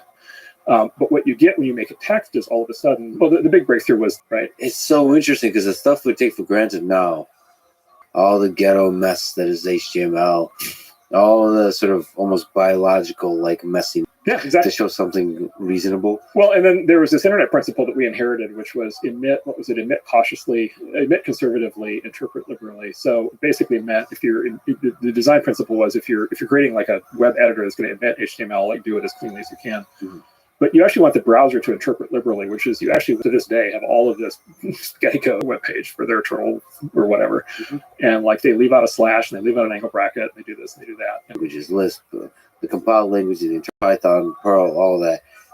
The brace have to be all correct. Yeah. It's like everything has to be perfect. Brutal. And then autistic. You forget. All right. It's systematic and rigorous. Yeah. Let's go there.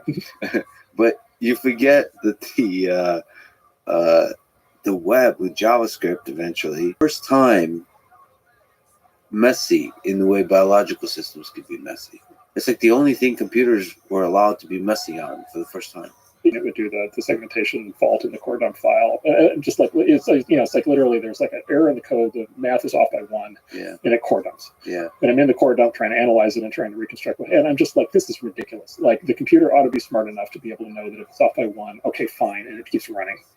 And I would go ask all the experts, like, why can't I just keep running? And they'd explain to me, well, because all the downstream repercussions and blah, blah. And I'm like, we're forcing the human creator to live, to your point, in this hyper literal world of perfection. Yeah. And I was just like, that's just bad. And by the way, what happens with that, of course, is what happened with coding at that point, which is you get a high priesthood. There's a small number of people who are really good at doing exactly that. Most people can't, and most people are excluded from it. And so actually that was where I picked up that idea was like, no, it's like a lot. Because, yeah, I mean, like every time all the purists who were like, you're encouraging that behavior. Oh, so they wanted the browser to give you a segfault error anytime there was a. yeah, they wanted it to be a fact, right? They wanted, that was a very, and any properly trained and credentialed engineer would be like, that's such a bold move to say, no, it doesn't have to be. Yeah. Now, like I said, the good news for me is the internet kind of had that tradition already. But having said that, like we pushed it. Mm-hmm. We pushed it way out. But the other thing we did, going back to the performance thing, was we gave up a lot of performance. We made that initial experience for the first few years was pretty painful. But the bet there was actually an economic bet, which was basically the demand for the web would basically mean that there would be a surge in supply of broadband. Because the question was, okay, how do you get the phone companies, which are not famous in those days for doing new things at huge cost for like speculative reasons, like how do you get them to build out broadband, spend billions of dollars doing that? We were trying to force the emergence of demand for. So the blue links and purple links, and there's no standards. Is there standards at that time? So it really still isn't. And there's all these kinds of new features that are being added, like CSS, what kind of stuff a browser should be able to support. If you create a web page that has no CSS style sheet, the browser will render it however it wants to. Yeah. Right. So this was one of the things. There was this idea at the time in how these systems were built, which is separation of content from format, or separation of content from appearance. Mm-hmm. Let the browser do all the work. I still like really basic websites, but that could be just old school. Kids these days with their fancy responsive websites that don't actually have much content but have a lot of visual elements. Well, that's one of the basics. Back to just text. Yeah. Right. And there is this pattern in human creativity and media where you end up back at text, and I think there's something powerful in there. Is there some other stuff you remember, like the purple links? There were some interesting design decisions to kind of come up that we have today or we don't have today. Backgrounds, and so I made the background great. Do you regret? No. Do you regret this? No. That decision I think has been reversed. But now I'm happy though, because now dark mode is the thing. So it wasn't about gray. It was just you didn't want white background. Strain my eyes. Strain your eyes. Interesting. And then there's a bunch of other decisions. I'm sure there's an interesting history of the development of HTML and CSS thing. JavaScript maybe was the biggest of the whole thing. That was us. And that was basically a bet. It was a bet on two things. One is that the world wanted a new front-end scripting language. Mm-hmm. And then the other was I thought at the time the world wanted a new back-end scripting language. So JavaScript was designed from the beginning to be both front-end and back-end. And then it failed as a back-end scripting language, and Java won for a long time. So I wonder if everything in the end will run on JavaScript. It seems like it is the and by the way, let me give a shout out to JavaScript. If you're interested to learn more about Brandon Knight, he's been on this podcast previously. Exactly. So he wrote Java in its range of adoption. Impactful, revolutionary pieces of software ever. Well, look, that should be inspiring. Yes. Very inspiring. I'll give you another one. SSL. So SSL was the security protocol. That was us, and that was a crazy idea at the time for a summer. One guy. And then look, sitting here today, like the transformer, like at Google, was a small handful of people. And then, the number of people who did like the core work on GPT, it's not that many people, pretty small handful of people, And I think it's actually the one piece of the rule. Yeah. For the really creative work, I think it's 2 people, 3 people. Well, you see that with certain open source projects. Like so much is done by like 1 or 2. Recently, I haven't had a conversation with Mark Zuckerberg of all people, who's all in on open source, which is so interesting to see and so inspiring to see. Because like releasing these models, it is scary. It is potentially very dangerous. Do good in the world. That's really exciting because it's not putting these models into it with like a dream in his eyes. Obviously far more productive, right? By like, 1,000x or something. And so you ought to open source, like not just the future of open source AI, but the future of open source everything. We ought to have a world now of supercoders, right? Who are building things as open source with 1 or 2 people that were inconceivable, 5 years ago. The level of kind of hyper productivity we're going to get out of our best and brightest, I think, is going to go way up. It's going to be interesting. We'll talk about that. What was that like? What were some memorable aspects of that? Well, that was the height of the .com boom bubble bust. I mean, that was the frenzy. If you watch Succession, that was like what they did in the 4th season with the. You recommend Succession, by the way? I'm more of a Yellowstone guy. Yellowstone's good. I heartily approve. And he will be doing the sequel to Yellowstone. So that was at the height of the deal making and money and just the fur flying and like craziness. And so, yeah, it was just one of those. It was just like, I mean, this the entire Netscape thing from start to finish was 4 years, which was like for one of these companies, it's just like incredibly fast. So it was just this incredibly fast kind of meteor streaking across the sky. And then of course it was this, and then there was just this explosion. Well, buying Time Warner, which again is like the Succession guy's going to play with that. And then you know what became an internet depression on the other side of that. But then in that depression in the 2000s was the beginning of broadband and smartphones and Web 2.0, right? And then social media and search and every SaaS and everything that came out of that. So, I mean, what did you learn from just the acquisition? I mean, this is so much money. It's been very new to you that these software stuff. But then we figured out later, which is software is a technology led into gold, and Newton spent 20 is our modern philosopher's stone, and it's like a super interesting thing. And by the way, like Karl Marx is, which is as follows: is somebody sits down at a keyboard and types a bunch of stuff in, and a capital asset comes out the other side, and then somebody buys that capital asset for $1 billion. Like, that's amazing. And so that's there are many things that make software magical and special, but that's the economics. I wonder what Marx would have thought about that. Oh, he would have completely grown. And so any kind of machinery necessarily involves huge amounts of capital, and then labor was on the receiving end of the abuse. Yep. So when I was doing software, the assumption was all new software basically has a sort of a parabolic sort of life cycle, right? So you ship the thing, people buy it. At some point, everybody who wants it has bought it, and then it becomes obsolete, and it's like bananas. Nobody buys old software. These days, assets that are have been around for 30 years that are gaining in value every year, right? And they're being World of Warcraft that actually build out over decades, which by the way is what's happening right now with like GPT. And so now, and this is why there is always sort of a because now you might be building an asset that builds value for 4 or 5, 6 decades to come. If you have a team of people who have the level of devotion required to keep making it better. Potential market size for any of these things. Well, is that what we're dealing with here is intelligence, and it's really important to kind of talk about the sort of very nature of what intelligence is. And fortunately, we have a predecessor to machine intelligence, which is human intelligence, and we've got observations and theories over thousands of years for what intelligence is in the hands of humans, and what intelligence is, right? Kind of outcome of like human quality of life, lifetime satisfaction. By the way, propensity to peacefulness. Smarter people have better outcomes in almost, as you write, in almost every domain of activity: academic achievement, managing complex tasks, leadership, entrepreneurial success, conflict resolution, reading comprehension, financial decision making, understanding others' perspectives, creative arts, parenting outcomes, and life satisfaction. One of the more depressing conversations I've had, and I don't know why it's depressing. I have to really think through why it's depressing, but and that's something in large part is genetic, and it correlates so much with all of these things and success in life. Damn, it sucks that you're born with a hand that you can't change. But what if you could? You're saying basically a really important point. And I think it's in your articles. It really helped me. It's a nice added perspective to think about. Listen, human intelligence, the science of it, and now let's look at artificial intelligence, and if that's a way to increase the some human intelligence, then which will have very big payoff.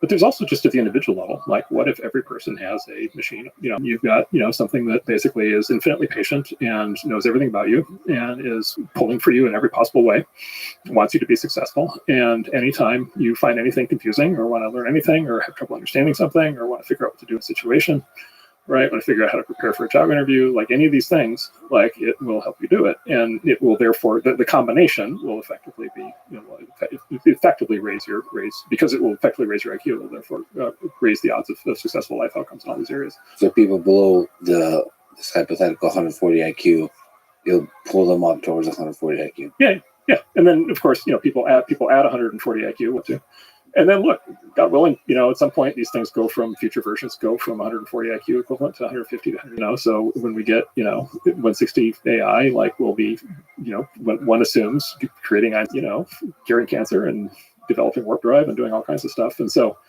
it is quite possibly the case. This is the most important thing.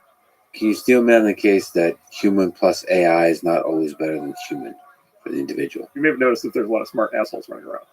Sure, yes. Right. And so there's one huge flaw.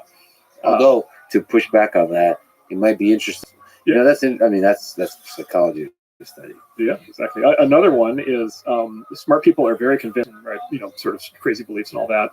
There's a theory in psychology which is actually smart people. So for sure, people who aren't as smart are a different way, which is you become very good at these and frameworks and pieces of data and graphs and charts you need to validate whatever crazy idea you've got in your head. And so you're susceptible in a different way, right? So yeah, look, I would say this. Look, there are no panacea. I am not a utopian. There are no panacea situations that are beyond their grasp, because they're just more confident and bigger than their stomach. Mm-hmm. So yeah, you can, if you just extrapolate from what we know about human intelligence, you're improving so many aspects of life. You're doing work, you develop a skill. Look, the theory is augmentation versus we talked about the economic side of this, but that's actually how the economy grows, is through technology augmenting human. So like you've got glasses, you've got a wristwatch. You've got shoes. This is the latest. Viewed through that lens, the AI is the latest in a long series of basically augmentation methods to be able to raise human capabilities. It's just this one is the most powerful one of all because this is the one that goes directly to what they call fluid intelligence, which is IQ. Well, there's are less serious, but first the Baptists and the bootleggers. What are these two interesting groups of folks who worry about the effect of AI on human civilization? Or say they do. Say oh, okay.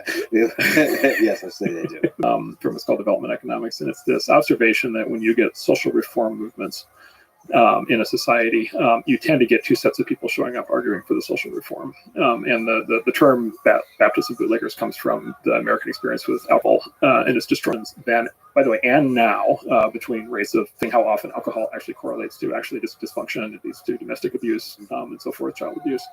And so you had this group of people who were like, okay, this is bad stuff. In a lot of cases, there was this husband that had been abusive and drunk all the time, and she became the icon of the Baptist prohibitionists, and she was legendary in that era for carrying an axe and doing, completely on her own, doing raids of saloons and like taking her axe to all the bottles and pigs.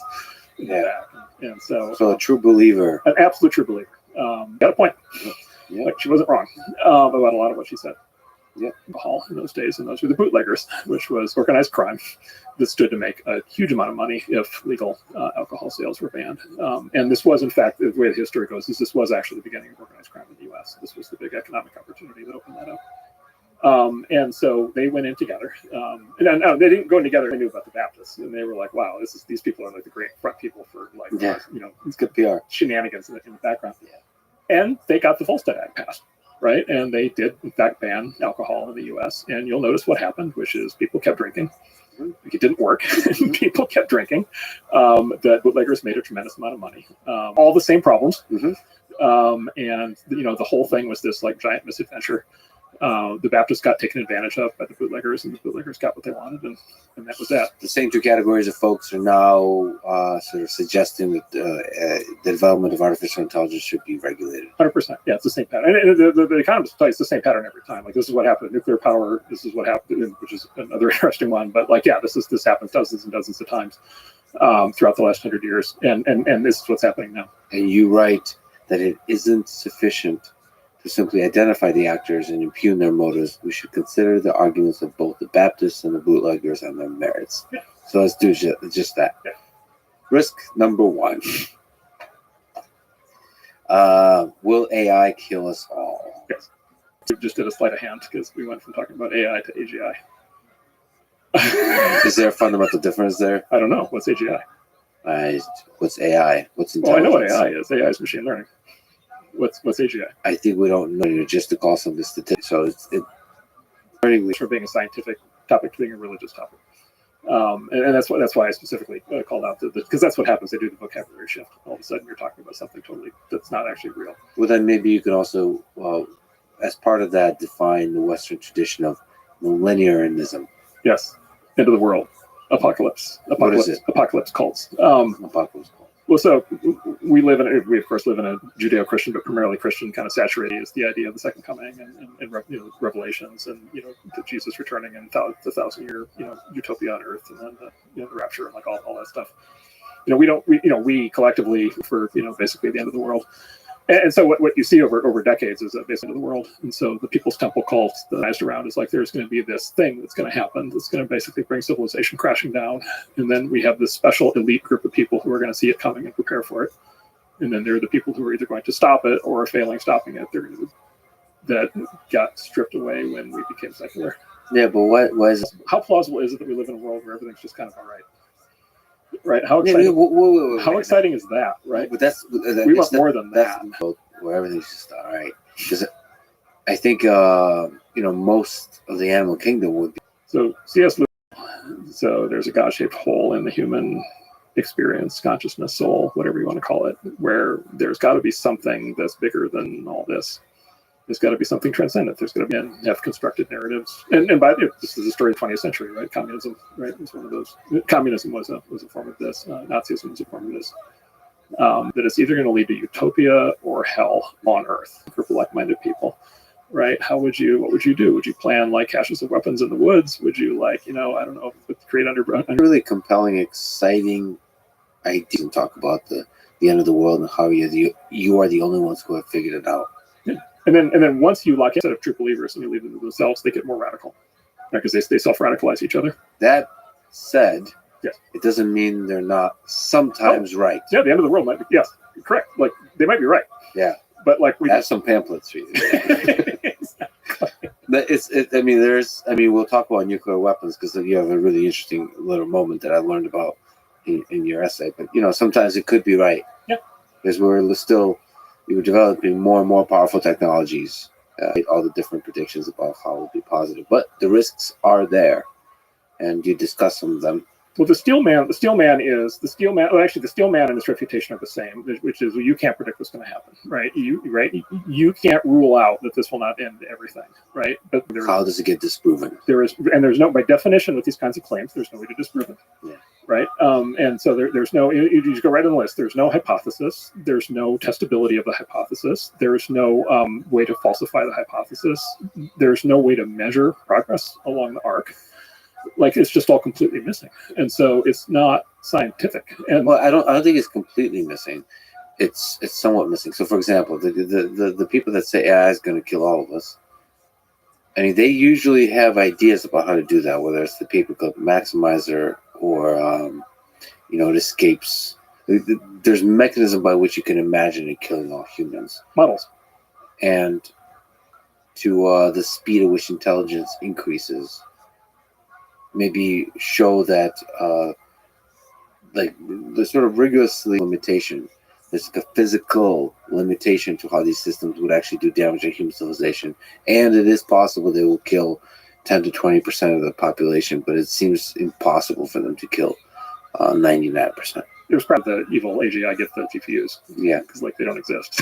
So you're going to have a very frustrated baby evil AGI who's going to be trying to buy NVIDIA stock or something to get them to finally make some chips. Right. So the serious form of that is the thermodynamic argument, which is like, okay, where's the energy going to come from? Where's the processor going to be running? Where's the data center going to be happening? How is this going to be happening in secret such that it's not, So that's a practical counter argument to the runaway AGI thing. And we can argue that, discuss that. I have a deeper objection to it, which is this is all forecasting, it's all modeling, it's all future prediction, it's all future hypothesizing. Mm-hmm. It's not science. Sure, it is not. It is the opposite of science. So I'll pull up Carl Sagan. Extraordinary claims require extraordinary proof. Right? These are extraordinary claims. The policies that are being called for, right, to prevent this are of extraordinary magnitude, and I think we're going to cause extraordinary damage. And this is all being done on the basis of something that is literally not scientific. It's not a testable hypothesis. So the moment you say AI is going to kill all of us, therefore we should ban it, or that we should regulate all that kind of stuff, that's when it starts getting serious. Or start, military. So it starts getting real. So here's the problem with millenarian cults. They have a hard time staying away from violence. Yeah, but violence is so fun. You believe the claim, right? Then what would you do to stop the end of the world? You would do anything, right? And this is where you get, again, if you just look at the history of millenarian temple and everybody killing themselves in the jungle, and this is where you get Charles Manson and setting in to kill on the line at actual violence. And I think in this from here, as they get more worked up, I think is really concerning. Okay, but that's kind of the extremes. The extremes of anything are always concerning. But and therefore we should maybe consider. This is serious stuff. We should be careful. Risk is real. Believe. Yes. So, is it possible to? I don't know if the models were useless or the people interpreting the models, and then the centralized institutions that were creating policy rapidly based on the models and leveraging the models in order to support their narratives versus actually interpreting the error bars in the models and all that kind of stuff. What you had with COVID, my view, you had the hypotheses whatsoever. They had a bunch of models, they had a bunch of forecasts, and they had a bunch of theories, and they laid these out in front of policymakers and policymakers. Bootleggers in this pandemic, but there's still a usefulness to models, no? So not if they're reliably wrong, right? Then they're actually with any kind of threat. Don't you want to kind of have several models to play with? As far as I can tell with COVID, we just saw the policymakers just showed up. Mm-hmm. So I had some insight into this. So there was remember the Imperial College models out of London were the ones that were these are the gold standard models. You'd like us, our coders, to basically restructure it so it can be fully adapted for COVID. And the guy said yes and sent over the code. And my friend said it was the worst spaghetti code he's ever seen. That doesn't mean times that they update it as we get more data about a pandemic. I would like, and as input, to take the data that we know about the virus and as an output, say here's how contagious it likely is. Here's how deadly it likely is based on different conditions, based on different ages and demographics and all that kind of stuff. So here's the best kinds of policy. It feels like you could have models, machine learning, that kind of they don't perfectly predict the future, but they help you do something, because there's pandemics that are huge amount of harm. They can kill a lot of people. So you should probably have some kind of data-driven models that keep updating, that allow you to make decisions that are based how bad is this thing? Now you can criticize how horrible all of that went with the response to this pandemic, but I just feel like there might be some. The easy thing for me to do is to say, obviously you're right. Obviously, I want to STEMs can't be done. Machine learning says hold my beer, but it's possible. No, I don't know. I would like to believe that it is. Yeah. I'll put it this way. I think where you and I would agree is I think we would. The response to the pandemic is that same as with aliens, is that even if such a thing existed, and it's possible it existed, the policymakers were not paying attention. There was no mechanism that allowed those kinds of models to percolate out. Oh, I think we had the opposite problem during COVID. I think the policymakers, I think these people with basically fake science had too much access to the policymakers. Well, right, but the policymakers also they had a narrative in mind, and they also wanted to use whatever model that fit that narrative to help them out. So it felt like there's a lot of politics and not enough science. Yeah, although scientists in quotes, let's not quote unquote scientists. Let's not. Okay, let's give love to science. That is the way out. Science is a process of testing hypotheses. Yeah. Modeling does not involve testable hypotheses, right? I don't even know that. I don't even know that modeling actually qualifies as science. Maybe that's a side conversation we could have sometime over a beer. It's really interesting. But what do we do about the future? I mean, what? So number one is when we start with number one, humility. It goes back to this. This is one of the reasons I gave Lex a book. In this case, philosophers. Well, in this case, philosophers. But he actually talks in this book about Einstein. He talks about the nuclear age and Einstein. He talks about the physicists doing very similar things at the time. And it's just a story. It's a story. There are other books on this topic, but this is a new one that's really political. Basically political advisors, and it's just a story of just unending catastrophe, right? And I think that's what happened with COVID again. Yeah, I found this book a highly entertaining and eye-opening read, filled with amazing anecdotes of irrationality and craziness by famous recent philosophers. After you read this book, you will not look at Einstein the same. Oh boy! Yeah, don't destroy the book. All right. But here's the thing: the AI risk people, they don't even have the COVID model. At least not that I'm aware of. No. There's not even the equivalent of the COVID model. They don't even have the spaghetti code. They've got a theory and a warning and a this and a that. And if you ask, okay, well, here's the ultimate example is, and the only answer that any of these guys have given that I've ever seen is, it's when there's what do you even respond to? Yeah, so just push back on that. I don't think they have. It could be measures. It's been 20 years. No, for sure, but it's been only weeks since we had a big enough we can analyze. The benefits outweigh the risks in many cases. Well, the risks are not existential. Yes. Well, Not in the film paperclip. Not in this. Let me. Okay, there's another sleight of hand that you just alluded to. Yeah. There's another sleight of hand that happens, which is I very think I'm very good at the this. Foster's book, which is like the origin of a lot of this stuff, which was written, 10 years ago or something. So he does this really fascinating thing in the book, which is he basically says there are many possible routes to machine intelligence, to artificial intelligence, and he describes all the different routes to artificial intelligence, all the different possible, everything from biological augmentation through to all these different things.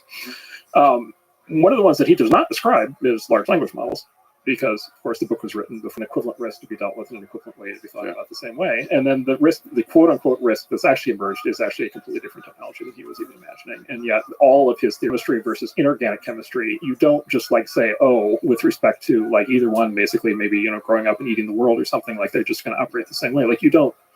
But you can start talking about like as we get more and more actual systems to start to get more and more intelligent, you can start to actually have more of autonomous weapon systems. Back before we had any automation in the military, side of autonomous weapon systems, how does it go wrong? And still, it's very vague. We start to get a sense of like, all right, Automate. Okay, so you want to go the other way. I want to go the other way. So that I okay. think it's obvious that the machine is going to make a better decision than the human pilot. I think decisions are not people. I think people make terrible decisions in times of war. But like there's ways this can go wrong too, right? Well, wars go terribly wrong. There doesn't need to be better than a human pilot at making decisions under enormous amounts of stress and uncertainty. Yeah. Well, on average, You're going to come alive, right? That again, that's the sleight of hand, right? It's or like, not come alive. No. No, hold on a second. you become You lose your control. own, right? No, more like Chernobyl style meltdown, like just bugs in the code force you. The results in the bombing of like Part of it talking about the firebombing of the Japanese firebombing of the cities in Japan was considerably bigger devastation than the use of nukes. So we've been doing that for a long time. We also did. the modern U.S.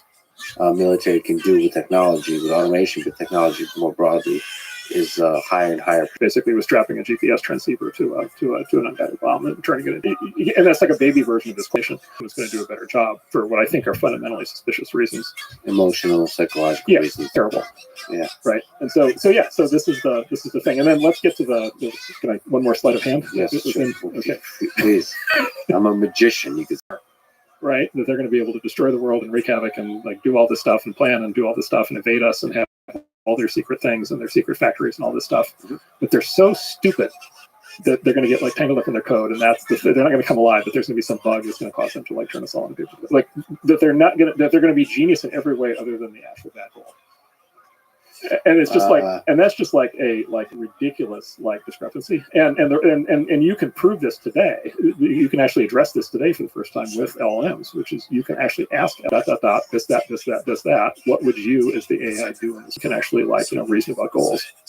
Well, the hope is that AGI or like very super intelligent systems have Moral conversations. And that having a conversation with a machine where we're having a conversation to imagine autonomous weapon systems that are not using LLMs. if they're smart enough to be scary, why are they not smart enough to be wise? Like that's the part where it's like I don't know how you get the one without the other. Is it possible to be super intelligent without being super wise? Well, you're back to that. I mean, then you're back to a classic autistic computer, right? Like you're back to just like a blind rule follower. I've got this like core, it's the paperclip thing. I've got this core rule. I'm just going to follow it to the end of the earth. And it's like, well, that rule is going to be super genius level. Unlikely, but not impossible, I think. But again, here you get to like, okay, like. No, I'm not saying when it's unlikely, but not impossible.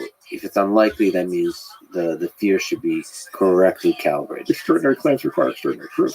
Well, okay. So one interesting sort of tangent I would love to take on this because you mentioned this in the essay about nuclear, which was also, I mean, you don't shy away from a little bit of a spicy take.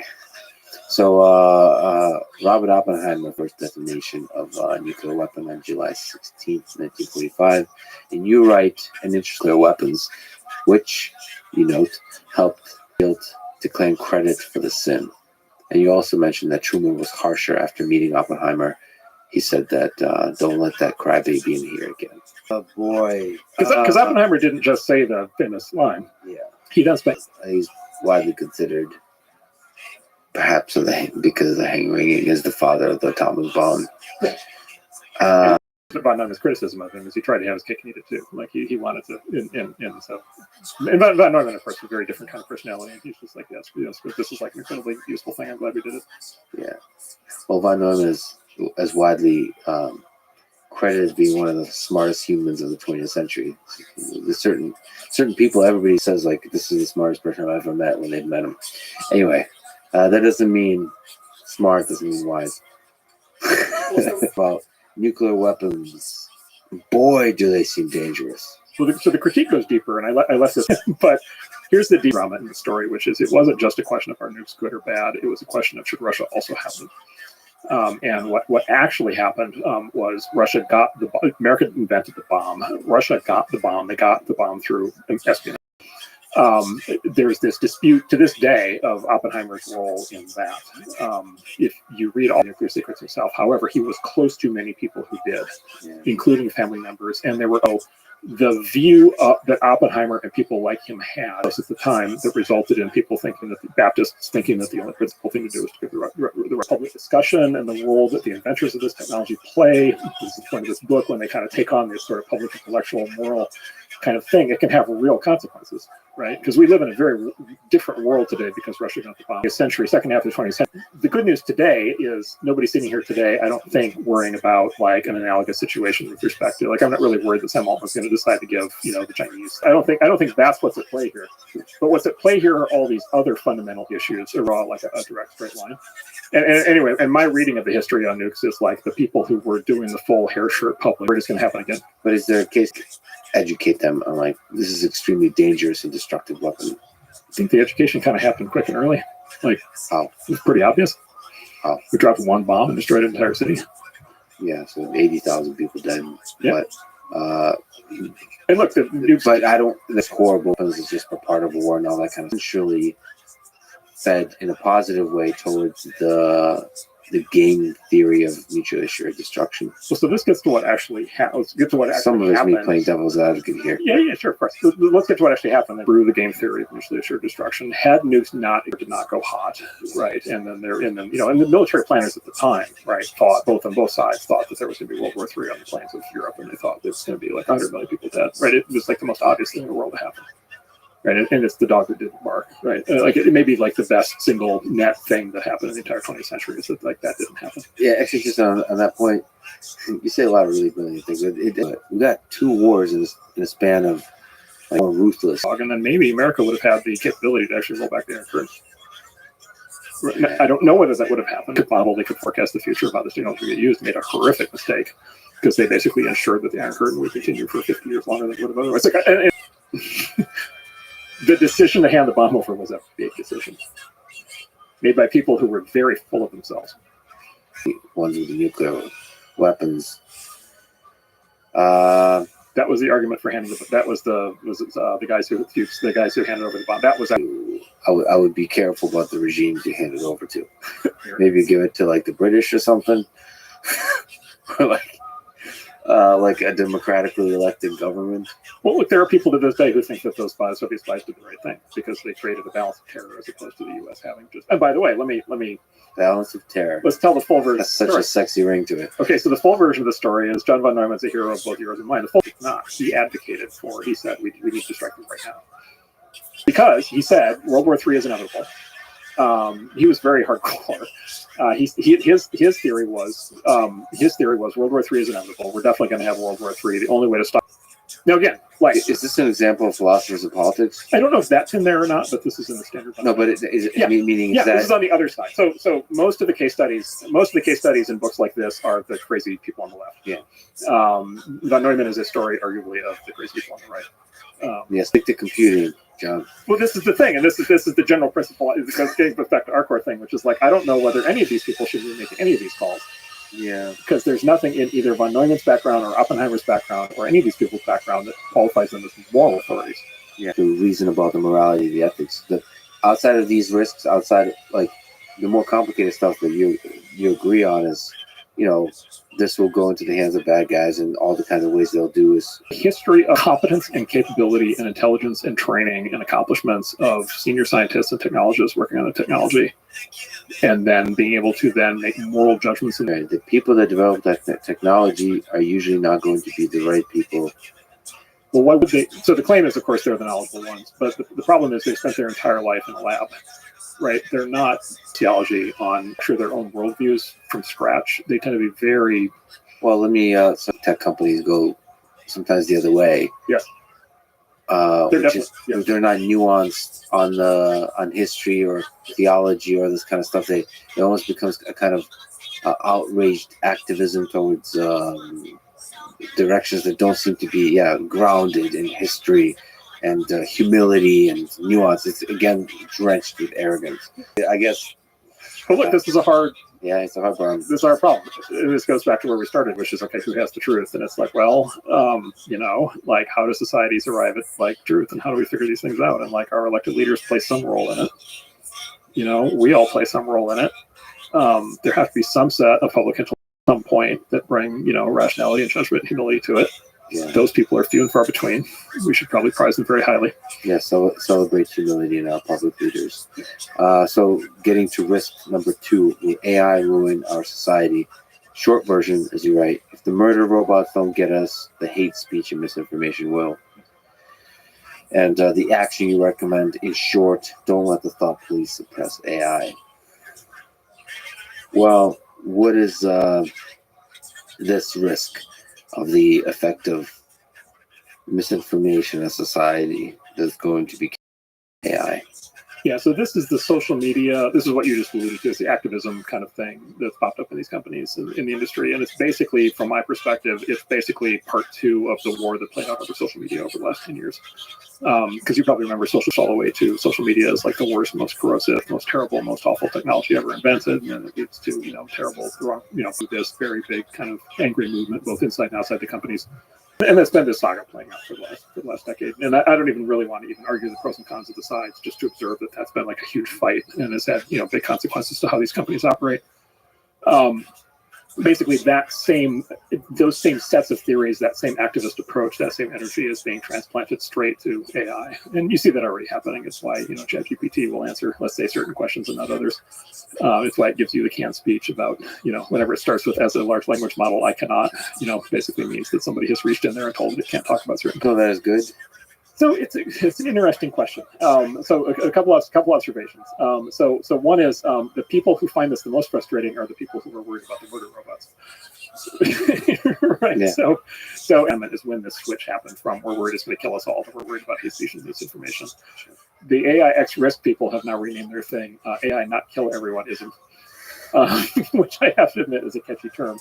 And the AI ethics field has been taken over by the hate speech misinformation. That sounds great. Do I want to live in a world where there's like a centralized thought police working through the tech companies to enforce the view of a small set of elites that they're going to determine what the rest of us think and feel? Like, absolutely not. There could be a middle ground somewhere, like Wikipedia type of moderation. We don't have centralized elites, but it's also not completely just a free-for-all, because if you have the entirety of your fingertips, you can do a lot of harm. Like if you have a good assistant, that's right. Because that information is out there on the internet, and so presumably you could see the positives in censoring some aspects of an AI model when it's helping you commit bad things. Yes, right. Which and there's a set of things that we should discuss there. Yeah. What happens in practice is these lines, as you alluded to this already, these lines are not easy to draw. And what I've observed in the social media version of this is, like the way I describe it, is the slippery slope is not a foul. It goes into the crazy zone like almost immediately and never comes back, because people become drunk with power, right? And they last 3 months, and it's just like crystal clear like how bad it got there. Now, yeah. Reason for optimism is what Elon is doing with the community notes. Is he's trying to have it where there's only a community note when people who have previously disagreed on many topics agree on this one. Yes, that's interesting. That's what I'm trying to get at. Is like there could be Wikipedia-like models, a community context or censor in a way that's not resist the slippery slope nature. Now, there's AIs that are consuming content, right? And so one of the things that your assistant could do for you is help you consume all the content. Right, and basically tell you when you're getting played.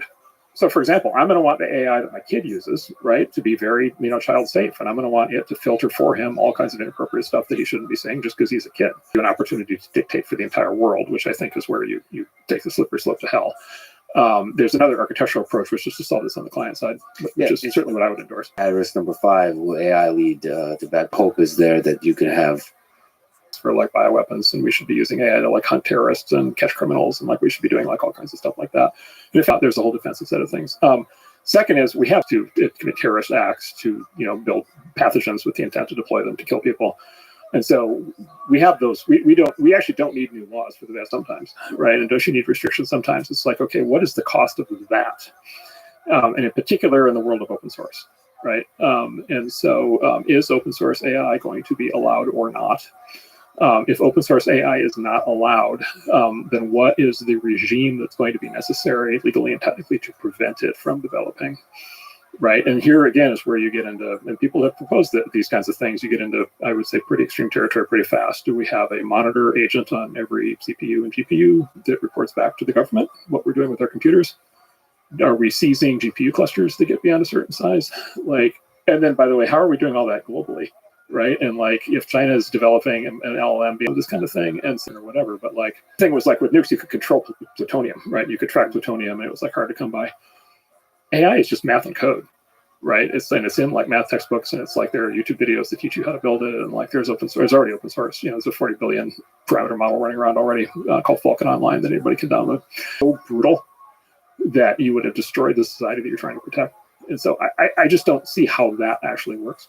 So you have to understand, my brain's going full steam ahead here, because I agree with the human nature. The moment you censor something, the people you're lying to smaller and smaller as that group becomes more and more powerful. Okay, but that just speaks to the people that censor are usually the assholes, and the assholes get richer. I wonder if it's possible to do without that for AI. One way to ask this question is, do you think the base models, the baseline foundation models should be open source? Where Mark Zuckerberg is saying they want to do. So I think it's totally appropriate that companies that are in the business of producing a product or service should be able to, I actually want that. I would pay more money for the one that's more heavily censored than the one that's not, right? And so an interesting thing you brought up, is this really a speech issue? One of the things that the big tech companies are dealing with is that content generated from it protects internet platform companies from being sued for user-generated content. And so it's actually yes. And so there's actually a question. I think there's still a question, which is can big American companies actually field generative AI? It could just be like an inaccurate. It could hallucinate a product, detail on a vacuum cleaner, and all of a sudden the vacuum cleaner company sues for misrepresentation needs to get a few wrong to have. The laws has to get updated really quick here. Yeah, and nobody knows those. But then there's this other question of okay, the open source. So what about open source? And my answer to your question is kind of obviously, yes, the models there has to be full open source here, because to live in a world in which that open source is not allowed is a world of draconian speech control, human control, machine control. I mean, no, I'm 100% serious.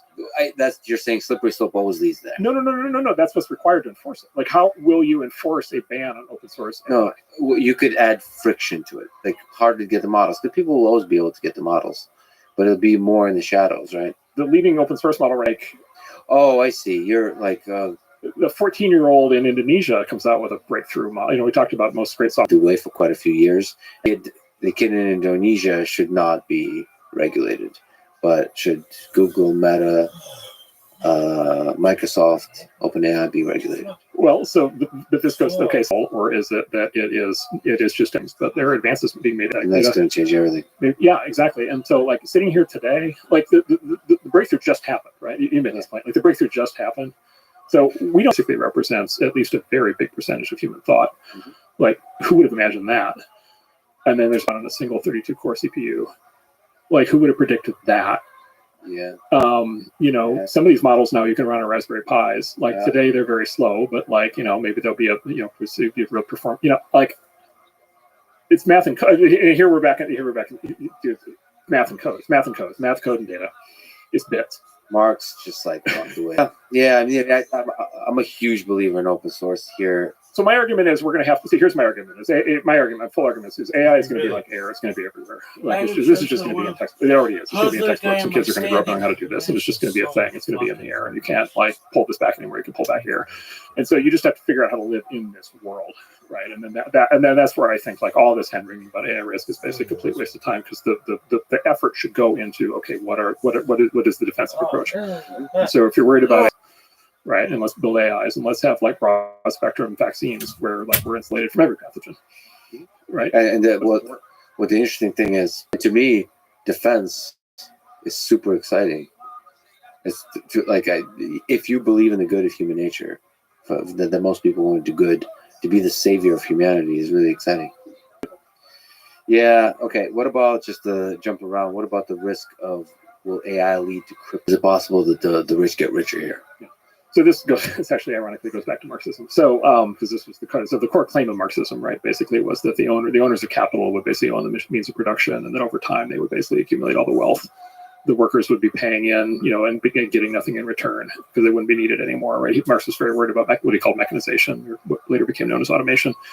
And that the workers would be immiserated, and the capitalists would end up with all. And so this was one of the core principles of Marxism. Of course, it turned out to be wrong about every previous wave of technology. The reason it turned out to be wrong about every previous wave of technology and capability in the form of products and services to the most people, the most customers as possible, right? The largest, and this is one of those funny things where every CEO knows this intuitively, and yet it's like hard to. The largest market you can possibly get to is everybody on the planet. And so every large company does is everything that it can to drive down prices to be able to get volumes up, to be able to get to everybody on the planet. And that the PCs, it happened. And then as proof of that, it's already happened, right? Which is the early adopters of like ChatGPT and Bing are not like available online, or it's available for $20 a month or something. But they're taking this technology to the broadest possible market. So yes, they'll get rich, but they'll get rich having a huge positive impact on. Yeah, making the technology available to everybody. Yeah. Right. And again, smartphones, same thing. So then there's this amazing kind of twist in dollars. You can't spend like I would buy the $1 million smartphone. Like I'm signed up for it. Like if it's like suppose $1 million smartphone was like much better than the $1,000 smartphone. Like I'm there to buy it. It doesn't exist. And what's great about it? What's great about it is you do not need to rely on anybody's enlightened, which is what's called the lump of labor fallacy. And this is sort of the fallacy that there is only a fixed amount of work to be, just a completely backwards view on how the economy develops and grows. Because what happens is not, in fact, that. What happens is the introduction of technology into production where they create new demand.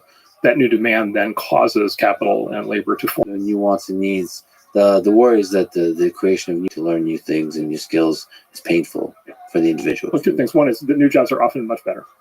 That yet, but the other thing was like truck driver. Like I grew up in a town that was basically else. Like it's actually like a very dangerous. Like they get like literally they have like high rates of skin cancer, and on the left side of their body from being in the sun all the time. The vibration of being in the truck is actually very damaging to your physiology. And there's actually perhaps partially because of that reason. There's a shortage of people who want to be trying this job. And like most of them will tell you no. Like I want my kid to be sitting in a cubicle somewhere, like where they don't have this, like where they don't die 10 years earlier. And so the new jobs, number one, the new jobs are often better, but you don't get the new jobs until you go through the change. And then to your point, the training thing, it's always the issue is can people adapt? And again, here you need to imagine living in a world in which everybody has the AI assistant capability. Right, to be able to pick up these skills much more quickly and be able to have a machine to work with to augment their skills. It's still going to be again. I'm not a utopian on this, and it's not like it's positive for everybody in the moment, but it has been overwhelmingly positive for 300 years. I mean, look, the concern here, this concern that you may remember, there was a panic in the 2000s around outsourcing was going to take all the jobs. There was a panic in the 2010s. That the overwhelming evidence is that the net gain here is just wildly positive, and most people most convinced by. The single greatest risk of AI is that China wins global AI dominance, and we, the United States and the West, do not. Can you elaborate? Yeah, so this is the other thing, which is a lot of the sort of AI risk debates today sort of assume that we're the only game in town, right? And so we have the ability to kind of sit in the United States and criticize ourselves and have our government beat up on our companies and we're figure out a way to restrict what our companies can do and believe we have any power over them whatsoever. And they have no desire to sign up for whatever rules we decide to put in place. And it's China, and specifically the Chinese Communist Party. And they have a completely publicized open, plan for what they're going to do with AI, and it is not what we have in mind. And not only do they have that So that, enforcement and social credit scores and all the rest of it, and you are the United States will halt progress enough to where the Chinese government would win that race. So their plan, yes, and the reason for that is and again, they're very public on this. They have their plan is to proliferate their approach around the world, and they have this working infrastructure all over the world with their 5G network with their company Huawei. And so they've been laying all this fabric and to have every other country be running their version. And then if you're a country prone to authoritarianism, you're going to find this to be an incredible way to become more authoritarian.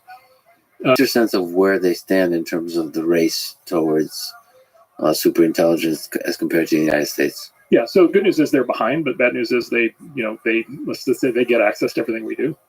So they're probably a year behind at each point in time, but they get downloads, I think, of basically all of our work on a regular basis through a variety of means. They put out this report, forget what it's called, but they put out this report of this LM they did, and they the way when OpenAI puts out, they includes a section on Marxism and a section on Mao Zedong thought. It turns out their AI does very well on both of those topics. Right, and so their vision is like that's the so many or in who knows where Indonesia, and you ask the AI to explain to you like how the economy works, and it gives you the most cheery, upbeat explanation of Chinese style communism you've ever heard. Right, so like the stakes here are like really big. The kid in his basement, the open source LLM. So I don't know if I trust large centralized institutions with super powerful AI, no matter what their ideology. Because power corrupts. You've been investing in tech companies for about Horowitz. What interesting evolution of the tech industry? I mean, the big shift over 20 years has been that tech used to be a tools industry. For basically from like 1940 through to about 2010, almost all the big successful companies were picks and shovels companies. So PC, database, smartphone, some tool that somebody else would pick up and use. Since 2010, most of the big wins have been in applications. So a company that starts it starts in an existing industry and goes directly to the customer in that industry, kind of elaborating out.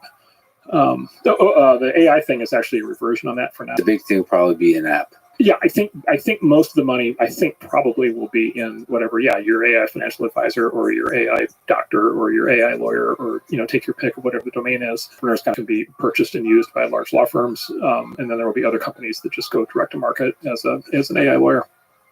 What advice could you give to a startup founder, someone who wants to build the next super successful? The thing about the really great founders is they don't take any advice. So if you find yourself listening to advice, maybe you shouldn't do it. But that's actually just what makes a great founder. So it makes a great founder. And courage. The first two are traits, and the third one is a choice, I think. Courage is a choice. Well, because courage is a question of pain tolerance, right? And here's maybe the biggest thing people don't understand about what it's like to be a startup founder is it gets very romanticized, right? And even when what happens is people telling you no, and then they usually buy your product. No, I'm not going to run a story about your company. No, I'm not this, that, the other thing. And so a huge amount of what people have to do is just get used to just getting punched. And the reason people don't know you, so you have to pretend that you're having a great time when you're dying inside, right? You're just in misery. But why did they do it? What do they do? That's the thing. It's like it is a level. This is actually one of the conclusions. I think it's actually for most of these people on a risk of need to do something new and build something for themselves. And some people just can't tolerate having bosses. Oh, here's the fun thing: is how do you reference check founders?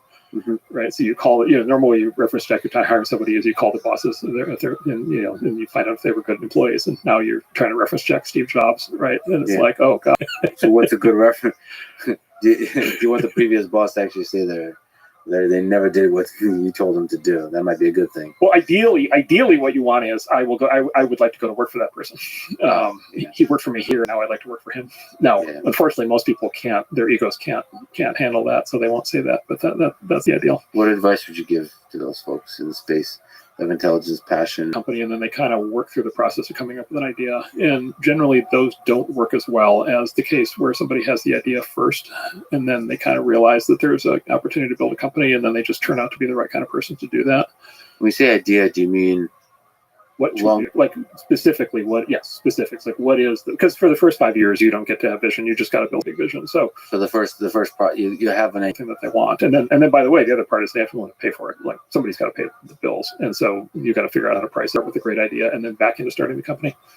So this is what we did. We had Mosaic before we actually. There's tons of examples where they, Pierre Omidyar had eBay working before he left his previous job. So I really love that idea of just having a prototype that actually works before you even begin to remotely scale. Yeah. By the way, it's also far easier to raise money, right? Like the ideal pitch that we receive is, here's the thing that works. Would you like to invest in our company or not? Yeah. Like that's so much easier than here's 30 slides Mhm. with a dream, right? And then we have this concept called the idea maze, which our Balaji Srinivasan came up with when he was with us. So then there's this thing. This goes to mythology, which is there's a mythology that kind of these ideas kind of arrive like magic, or people kind of stumble into them. It's like eBay with the pest dispensers or something. The reality usually with the big successes is that the founder has been chewing on the problem for 5 or 10 years before they start the company, and they often worked on it in school. Kind of training up over that period of time to be able to do the thing. So they're like a true domain expert. And it sort of sounds like in the shower, and now I'm doing it like it's generally not that. No, because maybe in the shower you have the exact years, if not decades, thinking about product have and how should we take it to market and all these things. And so the really smart founders have thought through all these scenarios by the time they go out to raise money. And they have any of that, and it's the detailed ones who tend to do much better. So how do you know when to take a leap? If you have a cushy job or a happy life? So it's probably the opposite, which is you just have such a burning sense of this has to be done. I have to do this. I have no choice. What if it's going to lead to a lot of pain? It's going to lead to a lot of pain. Basically, any such thing as work-life balance, and that people should actually work hard, and everybody gets mad. But the truth is, all the successful founders are working 80-hour weeks, and they're working. They form very, very strong social bonds with the people they work with. Of the thing. For most people, it's worth the trade-off. The advantage, maybe younger founders have is maybe they have less, maybe they're not, for example, if they're not married yet or don't have kids yet, that's an easier thing to bite off. Can you be an older founder? Yeah, you definitely can. Yeah. Many of the most successful founders are second, third, fourth-time founders. They're you know a lot more about what to do, which is very helpful. The problem is, okay, now you've got a spouse and a family and kids. And life is full of difficult choices. Yes. Andreessen. You've written a blog, learn a lot. For example, the political events of 2014 to 2016 made clear to me that I didn't understand politics at all, referencing maybe some of this book here. So I deliberately withdrew from political engagement and fundraising, and instead read my way back into history and as far to the political left and political right as I could. So just high-level question, what's your approach to learning? Yeah, so it's basically, I would say it's autodidact. So it sort of it's going down the rabbit holes. So it's a combination, I kind of allude to it in that combination of breadth and depth. And so I go broad by the nature of what I do. I go broad, but then I tend to go deep in a rabbit hole for a while, read everything I can, and then come out of it. And I might not revisit that rabbit hole for another decade. And in that blog post that I recommend people go check out, you actually list a bunch of different books that you recommend on different topics on the American left, on the American right. It's just a lot of really good stuff. The best explanation for the current structure of our society and politics, you give 2 recommendations: 4 books on the Spanish Civil War, 6 books on deep history of the American right, comprehensive biographies of Adolf Hitler, one of which I read and could recommend, 6 books on the deep history of the American left, the American right and American left, looking at the history to give you the context. Biography of Lenin, 2 of them, on the French Revolution. Actually, I have never read the biography on Lenin. Maybe that will be The Sebastian biography of Lenin. Victor Sebastian. Okay. Yeah, So it's still useful to it's read. incredible. Yeah, it's incredible. I actually think it's the single best book on This this. is the most amount of work So I that think I've the ever perspective of witnessed in the Lenin history might of be the best mankind. way to look at the Soviet Union versus Stalin versus Look at Marx. this move. Very interesting. So, Look. and I don't anti-fascism. believe it.